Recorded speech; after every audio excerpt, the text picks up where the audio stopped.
Hello everyone. তো আশা করি সবাই ভালো আছো। আমরা আজকে জীবাশ্ম জ্বালানি প্রথম ক্লাসটি নিয়ে তোমাদের সামনে হাজির হলাম। তো আজকের ক্লাসে যেহেতু এটি হচ্ছে রসায়নের সবচেয়ে গুরুত্বপূর্ণ অধ্যায়, অধ্যায় 11, যেটাকে আমরা জীবাশ্ম জ্বালানি নামে চিনি। যদিও এটাকে আমরা সবাই জৈব রসায়ন বলে থাকি, তবে এটার প্রকৃত নাম জীবাশ্ম জ্বালানি। তো সেই জীবাশ্ম জ্বালানির পর্ব 1-এর ক্লাসে আজকে আমরা বেসিক আলোচনা করব, এবং এই অধ্যায়ের বেসিক ক্লাস আমি টোটাল 3টা ক্লাস নিব, এবং 3টি ক্লাসের মাধ্যমে আমি তোমাদের বেসিক ডিটেলস শেষ করে দিব। তারপরে এই অধ্যায়ের এমসিকিউ এবং সিকিউ সলভিং ক্লাস হবে ইনশাল্লাহ।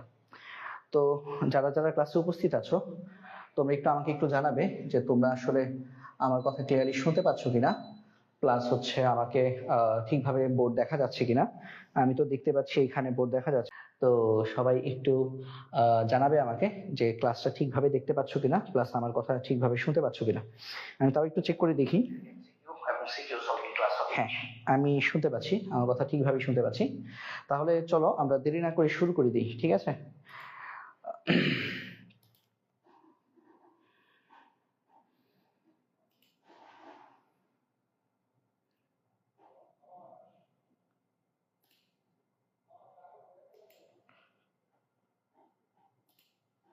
আচ্ছা, তো আমরা আজকে ক্লাসে একটু লিখবো আমি, হ্যাঁ, একটু লেখালেখি করেই পড়াবো তোমাদেরকে।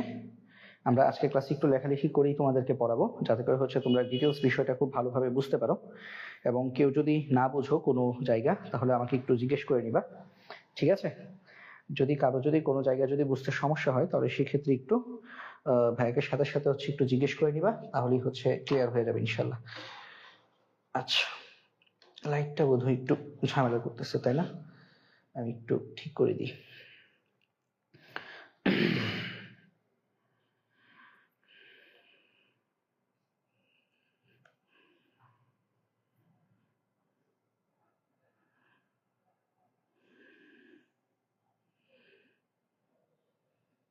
দাঁড়াও।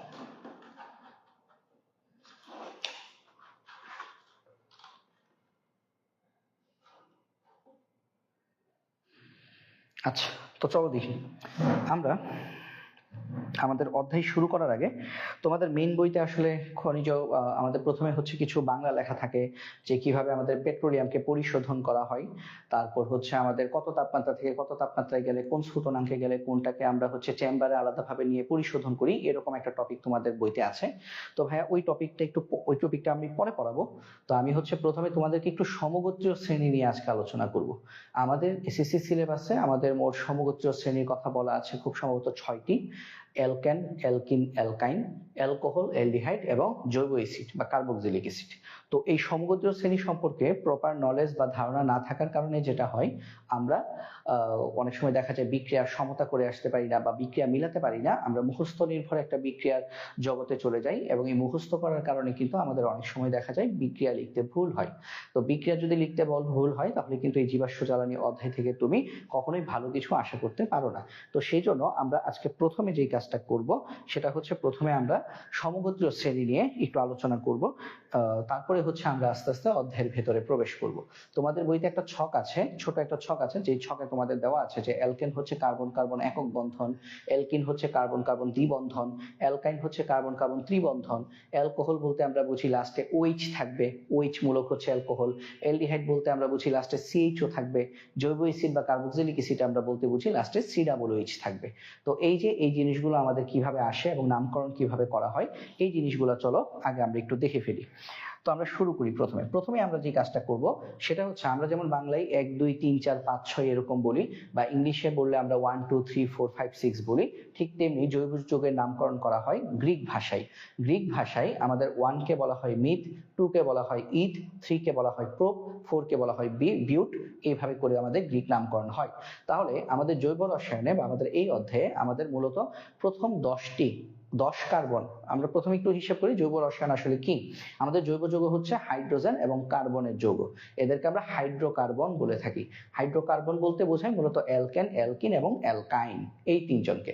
এছাড়া আমাদের অ্যালকোহল আছে, জৈব অ্যাসিড আছে, অ্যালডিহাইড আছে, কিটোন আছে, ইথার আছে, অনেক কিছু আছে। তো সেগুলোকে কিন্তু আমরা আসলে হাইড্রোকার্বন বলি না, কিন্তু সেগুলো আমাদের জৈব যৌগ। তাহলে আমরা প্রথমে একটু দেখি যে আমাদের জৈব যৌগের আমাদের নাম্বারিংটা কিভাবে করা হয়। জৈব যৌগের নাম্বারিং করা হয় কার্বনের সংখ্যার উপর ভিত্তি করে। কার্বন সংখ্যা যদি 1 হয় তাহলে ওই জৈব যৌগকে আমরা মিথ বলে থাকি, মিথ দিয়ে শুরু করে থাকি। কার্বন সংখ্যা যদি 2 হয় তাহলে সেটাকে আমরা ইথ বলি। কার্বন সংখ্যা 3 হলে সেটাকে আমরা প্রোপ বলি। তাহলে আমরা এই জিনিসগুলো আগে একটু লিখি। চলো আমরা এখানে একটু লিখি নাম্বার অফ কার্বন। আমরা এই পাশে লিখি, এখানে লিখি নাম্বার অফ কার্বন, আর এখানে আমরা লিখি নেম, নাম্বার অফ কার্বন, আর এদিকে আমরা লিখলাম নেম। আমি মাঝখানে দাগ দিয়ে নিই, এবং আমরা যদি এখানে যদি খেয়াল করি নাম্বার অফ কার্বন, যদি কার্বন সংখ্যা যদি 1 হয় তাহলে আমরা সেটাকে বলি মিথ।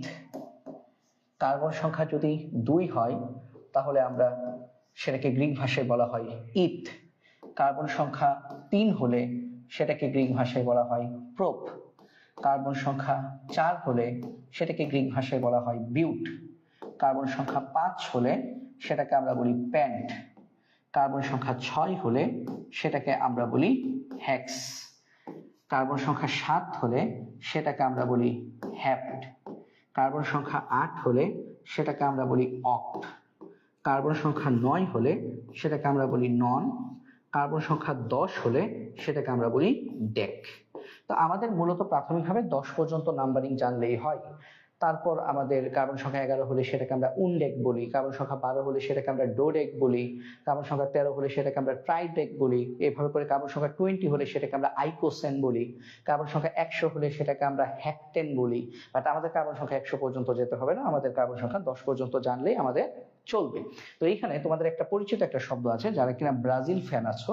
তো ব্রাজিল হচ্ছে প্রত্যেক বছর বিশ্বকাপ, প্রত্যেক 4 বছর পর পর বিশ্বকাপ হলেই, যেমন এবার 2026-এ বিশ্বকাপ হবে, তো ব্রাজিলের ফ্যানরা বলবে যে আমরা এখন হেক্সা মিশনে আছি। হেক্সা মিশন মানে কি? 5 বার ওয়ার্ল্ড কাপ চ্যাম্পিয়ন হয়েছে, এবার 6 নাম্বার কাপ জেতার একটা মিশনে আছে। তো ভাইয়া 2002 সাল থেকে শুনতেছি ব্রাজিল হেক্সা মিশনে আছে। তো হেক্সা মিশন আর কমপ্লিট হচ্ছে না। তো হেক্সা মানে কি? এই যে হেক্স থেকে হেক্সা আসছে, মানে এই যে 6 মানে কি? হেক্স। তো ব্রাজিল হেক্সা মিশনে আছে মানে কি?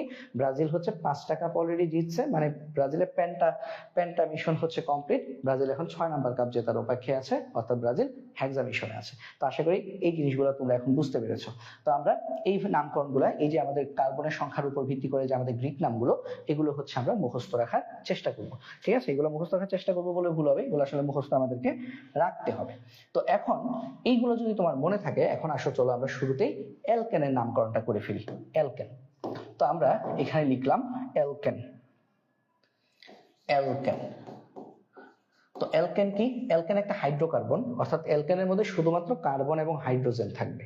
অ্যালকেন একটা হাইড্রোকার্বন, অর্থাৎ অ্যালকেনের মধ্যে শুধুমাত্র কার্বন এবং হাইড্রোজেন থাকবে। আর অ্যালকেন আমরা কিভাবে চিনব? অ্যালকেনের নামকরণ করার ক্ষেত্রে আমরা নামের শেষে ANE এন যুক্ত করব। আমরা এখানে লিখে রাখবো। আমরা এই ক্ষেত্রে আমরা কি করব? অ্যালকেনের নামের ক্ষেত্রে আমরা নামের শেষে ANE, নামের শেষে ANE যুক্ত করব। নামের শেষে ANE যুক্ত করব। আচ্ছা, তো আমরা প্রথমে একটু দেখে ফেলি অ্যালকেনের সাধারণ সংকেতটা কি।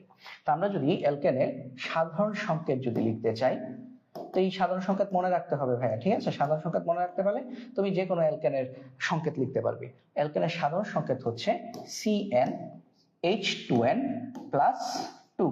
এখানে এই যে ছোট হাতের n, এই n দিয়ে বোঝানো হয় সংখ্যা, কার্বনের সংখ্যা। এই অ্যালকেনের ক্ষেত্রে n এর মান 1 থেকে শুরু হয় এবং ইনফিনিটি পর্যন্ত চলতে পারে। তাহলে আমরা এখানে লিখে রাখবো, এখানে আমাদের যে n এর মান, সেই n এর মান হচ্ছে 1 2 3 4 ডট ডট ডট। তাহলে এটা হচ্ছে আমাদের অ্যালকেনের সাধারণ সংকেত। আচ্ছা, এখন আসো আমরা নাম্বার অফ কার্বন দিয়ে অ্যালকেন গুলোর নাম লিখি। তাহলে আমরা যদি এখানে যদি লিখি number of carbon, number of carbon এবং এখানে যদি আমরা যদি লিখি অ্যালকেন, তাহলে এখনই তোমাদের কাছে ক্লিয়ার হয়ে যাবে। যারা একবারই এইটা কখনোই পড়ো নাই, ক্লাস 9-এ যদি কেউ থেকে থাকো, ক্লাস 10-এ যারা আছো আশা করি তোমরা এই অধ্যায় অলরেডি পড়েছো, আর না পড়লে আজকে পড়ে নাও। তাহলে নাম্বার অফ কার্বন যদি 1 হয়, 2 হয়, 3 হয়, 4 হয়, 5 হয়, 6 হয়, 7, 8, 9, 10, আমরা 10 পর্যন্ত লিখবো, ঠিক আছে? 7, 8, 9, 10। তো নাম্বার 1 হলে আমরা জানি গ্রিক ভাষায় এটাকে কি বলা হয়? মিথ। তো আমরা কি বললাম? নামের শেষে এ এন যোগ করব। তাহলে মিথের সাথে আমরা যদি এ এন যোগ করি তাহলে প্রথম অ্যালকেনের নাম কি হয়? মিথেন। তোমরা অলরেডি অনেকবার মিথেনের কথা হয়তো বা মুখে বলেছো, মিথেন। তো মিথেন নামটা কিভাবে আসছে? গ্রিক শব্দে এককে বলা হয় মিথ, মিথের সাথে এন যুক্ত করলে এটা হবে মিথেন। তার নাম্বার যদি 2 হয়, নাম্বার অফ কার্বন, যদি কার্বন সংখ্যা 2 হয়, তাহলে 2 কার্বন বিশিষ্ট অ্যালকেনকে আমরা কি বলবো? ইথেন। তারপর আমাদের 3 কার্বন বিশিষ্ট অ্যালকেনকে আমরা বলবো প্রোপ, প্রোপের সাথে এ এন যুক্ত করব, প্রোপেন। 4 কার্বন বিশিষ্ট হলে গ্রিক ভাষা হচ্ছে বিউট, এটার সাথে এ এন যোগ করবা, বিউটেন। 5 নাম্বার কার্বন হলে প্যান্ট, প্যান্টের সাথে এ এন যোগ করলে প্যান্টেন। 6 নাম্বার কার্বনের ক্ষেত্রে এটা হবে হেক্স, হেক্সের সাথে এ এন যুক্ত করলে হেক্সেন। 7 হবে হেপটেন, 8 হবে অকটেন। এই অকটেন কিন্তু আমরা খুব ইদানিং ব্যবহার করছি কথায়, জ্বালানি সংকটের কারণে। অকটেন সংকট, অকটেন কিন্তু আমাদের কি গাড়িতে জ্বালানি হিসেবে ব্যবহার করা হয়। এই অকটেন হচ্ছে 8 কার্বন বিশিষ্ট অ্যালকেন, ঠিক আছে? তারপর 9 কার্বন বিশিষ্ট হলে সেটাকে আমরা বলছি ননেন, আর 10 কার্বন বিশিষ্ট হলে সেটাকে আমরা বলছি ডেকেন, ঠিক আছে? তো এই হচ্ছে আমাদের 1 থেকে 10 পর্যন্ত অ্যালকেন গুলোর নাম। তো আমরা আসলে পড়াশোনা করি, কিন্তু আমরা হচ্ছে হয়তো কেমিস্ট্রি যে আমাদের যে থাম্ব রুল, সেটা মেনে পড়াশোনা যদি না করো তাহলে কিন্তু তোমাদের এই জিনিসগুলো মুখস্থ করতে হবে। তো মুখস্থ যখন করতে যাবে তখন হচ্ছে জটিলতা তৈরি হবে। দেখো হ্যাঁ, কত সহজে 1 থেকে 10 পর্যন্ত তুমি গ্রিক নাম মনে রাখবা, নাম্বারগুলো গ্রিক ভাষায় মনে রাখবা, সাথে এ এন যুক্ত করে দিবে, তাহলে কিন্তু তুমি অ্যালকেনের নাম পেয়ে যাচ্ছ। এখন চলো আমরা সাধারণ সংকেত দেখে আমরা একটু হিসেব করে ফেলি যে এদের আসলে সংকেত, এদের আসলে গাঠনিক আণবিক সংকেত কি হবে। আণবিক সংকেত কি হবে চলো একটু হিসেব করে ফেলি। আণবিক সংকেত কি হচ্ছে দেখো তো, যদি কার্বন সংখ্যা সি সংখ্যা যদি 1 হয়, কার্বন সংখ্যা 1 হলে অ্যালকেনটাকে আমরা কি বলবো? এই যে এখান থেকে দেখবা CnH2n+2, তাহলে C1H2n, 2n মানে কি 2 × 1 +2, তাই না? এরকম হবে না বিষয়টা? C1H2 × 1 +2। তাহলে এটা সমান আমরা আসলে কি লিখতে পারি বলতো? সমান কিন্তু আমরা লিখতে পারি C1, তাহলে 1 লিখতে হয় না, এখানে হচ্ছে 2 কে 2, 2 আর 2 কত 4। তাহলে অ্যালকেন, 1 কার্বন বিশিষ্ট অ্যালকেনের নাম কি? CH4। আর এই CH4টা কি ভাইয়া? এই CH4টা হচ্ছে মিথেন। তাহলে মিথেনের সংকেত হচ্ছে আমাদের CH4। তাহলে আসো ইথেনের সংকেতটা কি হবে। ইথেনের সংকেত আমি আর না লিখি, বাকিগুলো আমরা এখান থেকে দেখে ফেলি।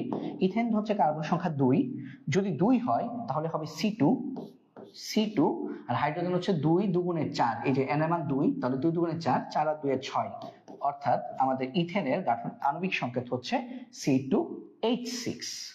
প্রোপেনের এভাবে তোমরা বাসায় প্র্যাকটিস করে দেখবা, এটা হবে C3H8। তারপর বিউটেনের হবে C4H10, পেন্টেনের হবে C5H12, হেক্সেনের ক্ষেত্রে আমাদের হবে C6H14, তারপর হেপ্টেনের ক্ষেত্রে আমাদের হবে C7H16, অক্টেনের ক্ষেত্রে হবে C8H18, ননের ক্ষেত্রে হবে C9H20 এবং ডেকেনের ক্ষেত্রে হবে C10H22। এই হবে আমাদের 1 থেকে 10 পর্যন্ত অ্যালকেনগুলোর আণবিক সংকেত। এগুলো হচ্ছে আণবিক সংকেত, ঠিক আছে? এখন এই আণবিক সংকেত দেখে আমরা এই জিনিসটাকে আমরা বলি সমগোত্রীয় শ্রেণী, মানে এরা সবাই হচ্ছে একই গোত্রের, এই জন্য এটাকে বলছে সমগোত্রীয়, সমান গোত্র, সেম গোত্র। সমগোত্রীয় শ্রেণীর কেন? কারণ এদের সকলের সাধারণ সংকেত কিন্তু CnH2n+2, এই জন্য এরা হচ্ছে সবাই সমগোত্রীয় শ্রেণীর। এখন সমগোত্রীয় শ্রেণীর আমরা যদি কিছু বৈশিষ্ট্য যদি দেখি, কিছু বৈশিষ্ট্য যদি আমরা যদি এখানে যদি খেয়াল করি, চলো দেখি বৈশিষ্ট্যগুলো একটু খেয়াল করো তো। এটা থেকে এটা ঠিক কত বেশি, মানে এই দুইটার মধ্যে পার্থক্য কি? একটা সি এর পার্থক্য, আবার দুইটা হাইড্রোজেনের পার্থক্য, তার মানে এই দুইটার মধ্যে পার্থক্য কিন্তু CH2। সামনে একটা দাগ দিয়ে একটা হাত বুঝাইছে, একটা হাত দিয়েছে, আচ্ছা হাত না দিই, CH2 পরিমাণে বেশি। এই CH2 একটা বিশেষ নাম আছে, এই CH2 কে বলা হয় মিথিলিন মূলক। এই CH2 কে বলা হয় মিথিলিন মূলক। আবার দেখো এটা থেকে এটা, এই দুইটার মধ্যে পার্থক্য CH2, এই দুইটার মধ্যে পার্থক্য CH2, এই দুইটার মধ্যে পার্থক্য CH2। তার মানে সমগোত্রীয় শ্রেণীর প্রতিটি সদস্য তার পূর্ববর্তী সদস্যের চেয়ে CH2 পরিমাণ বেশি। তাহলে এটা কিন্তু সমগোত্রীয় শ্রেণীর একটা বিশেষ বৈশিষ্ট্য। কি হলো বৈশিষ্ট্যটা? বৈশিষ্ট্যটা হচ্ছে যে কোনো সমগোত্রীয় শ্রেণী, আমরা তো এখন অ্যালকেন দিয়ে পড়ছি, একটু পরে অ্যালকিন অ্যালকাইন পড়বো, আমরা সকল ক্ষেত্রে দেখব সমগোত্রীয় শ্রেণীর ক্ষেত্রে প্রতিটি সদস্য তার আগের সদস্যের চেয়ে CH2 পরিমাণ বেশি। তাহলে এই কথাটা আমরা একটু এখানে একটু লিখি। দেখো এই কথাটা আমরা একটু লিখি যে মনে রাখবে আমাদের মনে রাখবে যে কোনো জৈব যৌগ থেকে যে কোনো বা এইভাবে লিখতে পারো জৈব যৌগের মানে আমরা যা পড়ছি সবই কিন্তু জৈব যৌগ, এই অধ্যায়ে যা পড়বো সবই হচ্ছে জৈব যৌগ। তাহলে জৈব যৌগের যে কোনো সমগোত্রীয় শ্রেণীর ক্ষেত্রে, সমগোত্রীয় শ্রেণী কি কি? এই যে অ্যালকেন অ্যালকিন অ্যালকাইন এগুলো হচ্ছে এক একটা সমগোত্রীয় শ্রেণী। যে কোনো জৈব যৌগের যে কোনো সমগোত্রীয় শ্রেণীর ক্ষেত্রে প্রতিটি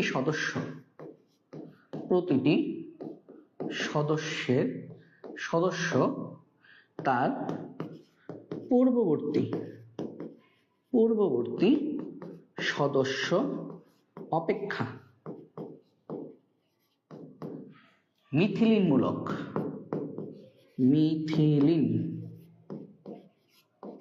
মিথিলিন মানে কি? CH2। CH2টাকে একটা টান দিতে হয়, এটা দিয়ে হাত বোঝায়, হ্যাঁ এটা মাইনাস, এটা হাত বন্ধন বোঝায়। মিথিলিন মূলক বেশি।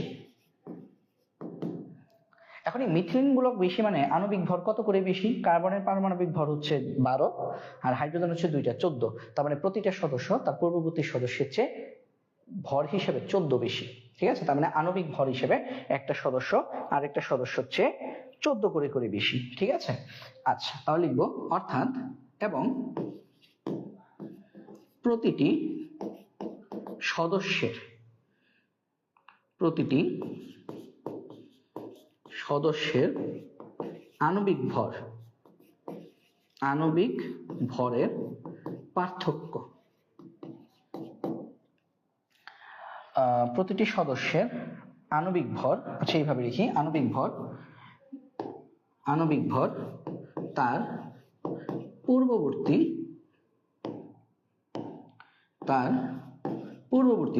মানে হচ্ছে তার ঠিক আগের পূর্ববর্তী সদস্য অপেক্ষা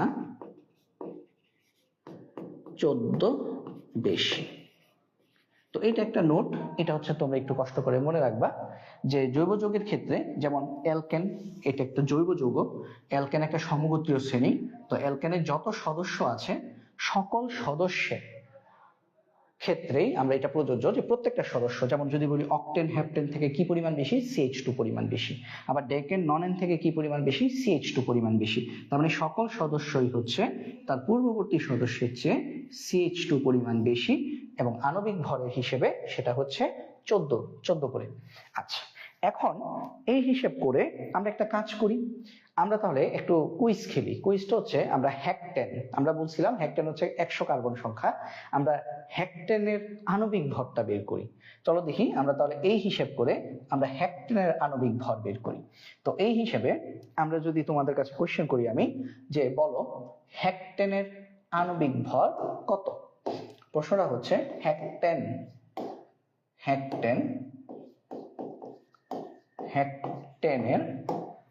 আণবিক ভর কত?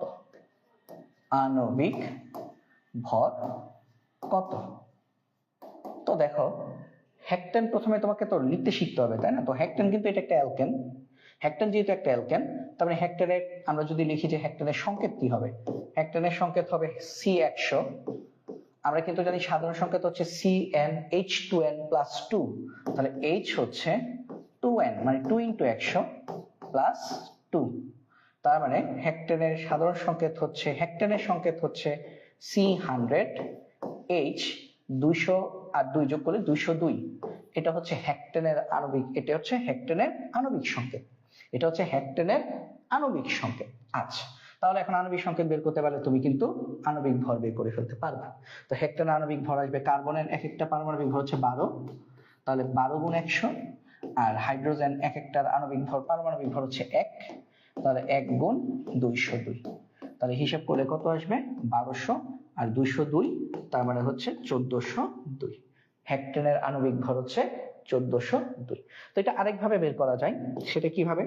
সেটা হচ্ছে তুমি জানো বিকল্প, হ্যাঁ বিকল্প, তুমি জানো অ্যালকেন শ্রেণীতে প্রথম মৌলের নাম কি? মিথেন। মিথেন জানো না? প্রথম মৌলের নাম কিন্তু মিথেন। তো মিথেনের আণবিক ভর তুমি লিখবা, প্লাস দিবা। মিথেন থেকে হেক্টেন কত বেশি? 99টা বেশি না? মিথেন হচ্ছে 1 আর হেক্টেন হচ্ছে 100, তাহলে মাঝখানে কয়টা আছে? 99টা, তাহলে 99 লিখবা। এবং আমরা মাত্র পড়লাম সমগোত্রীয় শ্রেণীতে প্রত্যেকটা সদস্য তার পূর্ববর্তী সদস্যের চেয়ে 14 করে করে বেশি, আণবিক ভর 14 করে করে বেশি। তাহলে 99টার জন্য তোমার 99 গুণ 14 হবে না?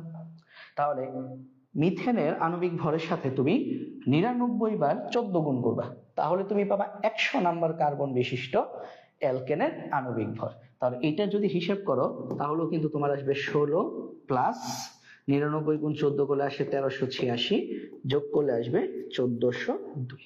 তো আশা করি আমরা এই জিনিসটা বুঝতে পেরেছি। তাহলে আমরা এইভাবে কিন্তু যে কোনো অ্যালকেনের, শুধু অ্যালকেন না, একটু পরে আমরা যখন দেখবো অ্যালকিন, অ্যালকাইন, যে কারো ক্ষেত্রে আমরা কিন্তু অনেক বড় বড় যৌগের আণবিক ভর এইসব ফর্মুলা ইউজ করে ব্যবহার করে ফেলতে পারি, বের করে ফেলতে পারবো। ঠিক আছে, তো আমরা আশা করি আমরা অ্যালকেনের বিষয়টা বুঝতে পেরেছি। এখন চলো আমরা একটু অ্যালকেনের একটু গাঠনিক সংকেত একটু দেখে আসি, অ্যালকেনের গাঠনিক সংকেত কিভাবে লিখে। ঠিক আছে, তো আমরা মনে রাখবো যে অ্যালকেনকে কার্বন কার্বন একক বন্ধন দিয়ে প্রকাশ করা হয়। আমরা এইভাবে মনে রাখবো যে আমাদের এই যে আমাদের অ্যালকেন, অ্যালকেন, অ্যালকেন, অ্যালকেনকে কার্বন কার্বন একক বন্ধন, এই যে দুইটা কার্বনের মধ্যে একক বন্ধন দিয়ে প্রকাশ করা হয়। এখন তোমাকে যদি প্রশ্ন করা হয় যে বলো যে মিথেনের গাঠনিক সংকেত কি? আমি ধরো এখানে লিখলাম মিথেন, তাহলে মিথেনের গাঠনিক সংকেত কি হবে? মিথেন কিভাবে লিখে? মিথেন আণবিক সংকেত কি? মিথেন আণবিক সংকেত হচ্ছে CH4। তো গাঠনিক সংকেত কি? কার্বন থাকবে, এখানে কার্বন থাকবে, এবং কার্বনের ক্ষেত্রে আমাদের কি থাকবে? একটা কার্বনে আমরা জানি 4টা হাত থাকে, কার্বনের যোজনই 4, অর্থাৎ একটা কার্বনে 4টা হাত থাকবে, এবং ওই 4টা হাত দিয়ে কার্বন 4টা হাইড্রোজেনের সাথে যুক্ত হবে। এবং মিথেনের গাঠনিক সংকেত হচ্ছে এটা। ঠিক আছে, মিথেনের গাঠনিক সংকেত হচ্ছে এটা। তোমরা বইয়ে আবার অনেক ক্ষেত্রে দেখবা এরকম ভাবে আঁকা হয়, একটু স্টাইল করে, এই যে এইভাবে। একই কথা, এই যে এখানেও তো কার্বনের চারপাশে 4টা হাইড্রোজেনই বোঝানো হয়েছে, তাই না? একই জিনিস। তাহলে আমাদের মিথেনের গাঠনিক সংকেত হচ্ছে এটা। তারপর আমরা যদি দেখি আরো দুই একটা দেখি, তারপর আমরা যদি দেখি ইথেন, ইথেন, ইথেন হচ্ছে C2H6। তো ইথেন কিভাবে আঁকা হয়? মনে রাখবো প্রত্যেকটা কার্বনের 4টা হাত হতে হবে। তো প্রথম 2টা কার্বন লিখে ফেললাম এবং 2টা কার্বনের মাঝে একটা হাত, তাহলে এই কার্বনের কয়টা হাত বাকি থাকে? 3টা। এই যে কার্বনের কিন্তু 4টা হাত হয়ে গেছে, এই কার্বনেরও 3টা। তাহলে এইগুলোর মধ্যে হাইড্রোজেন ঢুকিয়ে দাও। তাহলে দেখো আমাদের কার্বন 2টা, C2, হাইড্রোজেন কয়টা? 1 2 3 4 5 6, 6টা, C2H6, ইথেন C2H6। তারপর আমরা যদি দেখি প্রোপেন, প্রোপেনের আণবিক সংকেত হচ্ছে C3H8। তো এটাকে যদি আমরা গাঠনিক সংকেত আকারে যদি লিখতে চাই, তাহলে কার্বন হবে 3টা, এবং প্রত্যেকটা কার্বন কিভাবে প্রকাশ করা হয়? একক বন্ধন দিয়ে। এখন প্রত্যেকটা কার্বনে কয়টা হাত হতে হবে? 4টা করে। তো এটার একটা আছে, এখানে 3টা দিবা, তাহলে 4টা হয়ে গেল। এখানে 3টা দিলে, এটারও একটা আছে, এখানে 3টা দিবা, 4টা হয়ে গেল। এই কার্বনে হাত কয়টা? ওর সাথে একটা, ওর সাথে একটা, অলরেডি 2টা হয়ে আছে, তাহলে 2টা দিবা। তাহলে হয়ে গেল প্রত্যেকটা কার্বনে 4টা করে হাত। তো এই হাতগুলোর মধ্যে তুমি হাইড্রোজেন দিয়ে দাও, তাহলে 3টা হাইড্রোজেন, 4 5 6 7 8। এই হচ্ছে আমাদের প্রোপেনের গাঠনিক সংকেত। তো দেখো গাঠনিক সংকেত আঁকা কিন্তু খুবই সহজ, জাস্ট আমাদেরকে সিস্টেম ওয়াইজ যেতে হবে। আমরা যাতে মুখস্থর দিকে যাতে না ঝুঁকি, আমরা যাতে সবসময় মানে সিস্টেমের দিকে যাতে থাকি, কারণ মুখস্থ বিদ্যা করে তুমি আসলে খুব বেশি দূর এগোতে পারবে না। মুখস্থ অবশ্যই দরকার। কি মুখস্থ করবা? এই যে সাধারণ সংকেত মুখস্থ করবা, তারপর গ্রিক নামগুলা মুখস্থ করবা। অ্যালকেনের ক্ষেত্রে যে গ্রিক নামের শেষে এ এন ই যুক্ত করতে হয়, এটা তুমি মুখস্থ রাখবা। এখন তুমি যদি এই যে নামগুলো এগুলো যদি মুখস্থ করতে যাও, তাহলে কিন্তু তুমি পরীক্ষায় পারবা না, কমন পড়বে না তোমার। ঠিক আছে? আচ্ছা, তাহলে আমরা একটু বক্স করে রাখি। তো আশা করি তোমরা বাসায় বিউটেন, প্যান্টেন, হেক্সেন ওগুলো ট্রাই করবে বাসায়, ওসব নিজেরা ট্রাই করবে, ওগুলো আমি আর দিচ্ছি না। ঠিক আছে? মানে ডেকেন পর্যন্ত হচ্ছে করার চেষ্টা করবা। ওগুলো তো সিম্পল, তাই না? এরপর যখন বিউটেন করবা, 4টা কার্বন দিবা, প্রত্যেকটা কার্বনের যাতে 4টা করে হাত হয় সেটা তুমি এনশিওর করবা। এই তো, আর তো কিছু না। ঠিক আছে? আচ্ছা, তাহলে এরই মাধ্যমে কিন্তু আমাদের অ্যালকেনের পার্টটা শেষ। আমরা কিন্তু অ্যালকেন সম্পর্কে কিন্তু বিস্তারিত জেনে গেলাম, আমাদের কিন্তু অ্যালকেনের পার্ট পড়া শেষ। এখন আসো আমরা আমাদের পরের টপিকে যাই, যেটা হচ্ছে আমাদের অ্যালকিন। আমরা এখন অ্যালকিনে যাব। অ্যালকেন পড়া শেষ, এখন আমরা অ্যালকিনে যাব। তো অ্যালকিন নাম দেখেই তুমি বুঝতে পারছো যে অ্যালকেনে যে এ এন ই ছিল ওইটার জায়গায় কি বসবে? ই এন ই বসবে। অ্যালকিনের ক্ষেত্রে আমরা কি বসাবো? আমরা হচ্ছে নামের শেষে এ এন ইর জায়গায় ই এন ই বসাবো। তাহলে আমরা এই কথাটা একটু লিখে দিই। আমরা নামের শেষে, মানে নামের শেষে বলতে কি, গ্রিক নামের শেষে এ এন ই এর স্থলে মানে হচ্ছে জায়গায় ই এন ই যুক্ত করব।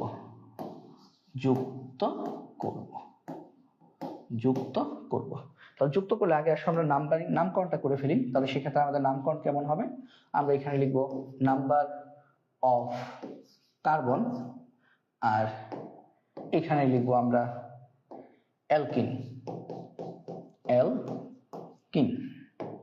তাহলে আমরা যদি নাম্বারগুলো যদি যুক্ত করি, নাম্বার অফ কার্বন 1, 2, 3, 4, 5, 6, 7, 8, 9 এবং 10।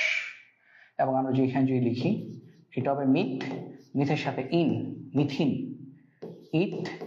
ইথের সাথে ইন, ইথিন, 3-এর জন্য প্রোপের সাথে ইন, প্রোপিন, 4-এর জন্য বিউটের সাথে ইন, বিউটিন, 5-এর জন্য প্যান্টের সাথে ইন, পেন্টিন। হ্যাঁ, প্যান্টের সাথে ইন মানে প্যান্ট ইন করতে বলছে নাকি? প্যান্টের সাথে ইন মানে কি? প্যান্ট ইন করতে বলছে। 6 হচ্ছে হেক্সিন, 7 হচ্ছে হ্যাপটিন, 8 হচ্ছে অক্টিন, 9 হবে ননিন, আর 10 হবে ডেকিন। ঠিক আছে? তো আমরা একটু, এখন অনেকেই আছো যারা কিনা অলরেডি জানো, তোমরা পড়ছো, তোমরা এখন নিজেরা ভাবতে পারো যে ভাইয়া মিথিন লিখলো কেন? মিথিন তো হয় না। অ্যালকেনের ক্ষেত্রে তো নাম মানে অ্যালকিন তো শুরু হয় ইথিন দিয়ে, ওইটা একটু পরে দেখাচ্ছি, আগে আমি এইভাবে লিখে নিলাম। এখন আসো আমরা সাধারণ সংকেতটা লিখি। সাধারণ সংকেত। তাহলে অ্যালকিনের সাধারণ সংকেত কি হবে? মনে রাখবে, অ্যালকিনে কিন্তু কার্বন কার্বন দ্বিবন্ধন তৈরি হয়, কার্বন কার্বন দ্বিবন্ধন থাকে। তো অ্যালকিনে কার্বন কার্বন যদি দ্বিবন্ধন থাকে, দেখো 2টা কার্বনের মধ্যে দ্বিবন্ধন, তাহলে এখন 2টা কার্বনে তো অলরেডি 2টা হাত হয়ে আছে, তাই না? তাহলে এক একটা কার্বনের আর কয়টা হাত বাকি বলো তো? 2টা করে হাত বাকি না? আগে অ্যালকেনের ক্ষেত্রে কিন্তু প্রত্যেকটা কার্বনের নিজেদের মধ্যে একক বন্ধন তৈরি করার পরও প্রত্যেকটা কার্বনের 3টা করে হাত ছিল, বাট অ্যালকিনের ক্ষেত্রে কিন্তু প্রত্যেকটা কার্বনের 2টা করে হাত আছে। তো অ্যালকিনের সাধারণ সংকেত একটু মনে রাখবা। অ্যালকিনের সাধারণ সংকেত হচ্ছে, অ্যালকেনের সাধারণ সংকেত ছিল CnH2n+2। অ্যালকিনে আমরা সবসময় মনে রাখবো একটা বন্ধন তৈরি করতে 2টা ইলেকট্রন লাগে, তাহলে সেই ক্ষেত্রে একটা বন্ধন যেহেতু নতুন তৈরি হচ্ছে, মানে অ্যালকিনের যেহেতু দেখো অ্যালকেন হচ্ছে একক বন্ধন, অ্যালকিনের হচ্ছে দ্বিবন্ধন, তাহলে একটা বন্ধন বেশি, একটা বন্ধন বানাতে 2টা হাইড্রোজেন মানে 2টা ইলেকট্রন লাগে। 2টা ইলেকট্রন কে দিবে? 2টা হাইড্রোজেন দিবে। তার মানে অ্যালকিনের ক্ষেত্রে হাইড্রোজেন 2টা কম হবে, অর্থাৎ এখানে এই যে +2, এই +2 থাকবে না। ঠিক আছে? বন্ধন দ্বিবন্ধন হওয়ার কারণে, অ্যালকেনে ছিল একক বন্ধন, অ্যালকিনে হচ্ছে দ্বিবন্ধন হওয়ার কারণে কিন্তু আমাদের 1-2টা হাইড্রোজেন কমে যাবে। ঠিক আছে? এবং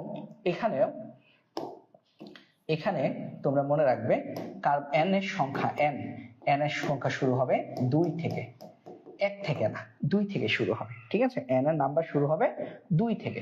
এখন আসো আমরা প্রশ্ন করি যে কেন অ্যালকিনে কার্বন সংখ্যার নাম্বার 2 থেকে শুরু হবে।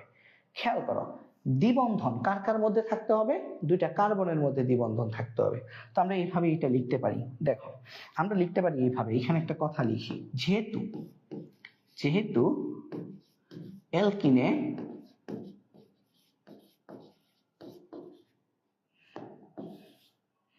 অ্যালকিনে দুটি, লিখতে পারি এরকম, পাশাপাশি দুটি কার্বনের মধ্যে, পাশাপাশি কার্বন অবশ্যই পাশাপাশি হতে হবে, পাশাপাশি দুটি কার্বনের মধ্যে দ্বিবন্ধন,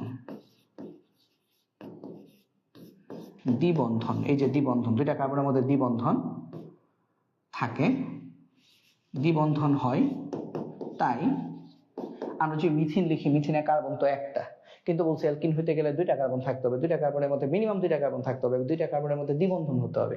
তাহলে মিথিনের মধ্যে কার্বন হচ্ছে একটা, তাহলে ও দ্বিবন্ধন তৈরি করবে কার সাথে? হাইড্রোজেনের সাথে। হাইড্রোজেনের তো যোজনী এক, ও তো দ্বিবন্ধন তৈরি করবে না। তাহলে এই কারণে অ্যালকিন আমাদের মিথিন দিয়ে শুরু হয় না। তো মিথিন দিয়ে অ্যালকিন শুরু হয় না, তাহলে যেহেতু অ্যালকিনের পাশাপাশি দুটি কার্বনের মধ্যে দ্বিবন্ধন হয়, তাই অ্যালকিনের প্রথম সদস্য, অ্যালকিন একটা সমগোত্রীয় শ্রেণী, এই সমগোত্রীয় শ্রেণীর প্রথম সদস্য এক কার্বন বিশিষ্ট, 1C দিয়ে বুঝবা, এক কার্বন লিখছি, হ্যাঁ, এক কার্বন বিশিষ্ট না হয়ে 2 কার্বন বিশিষ্ট হয়। তাই মিথিলিন,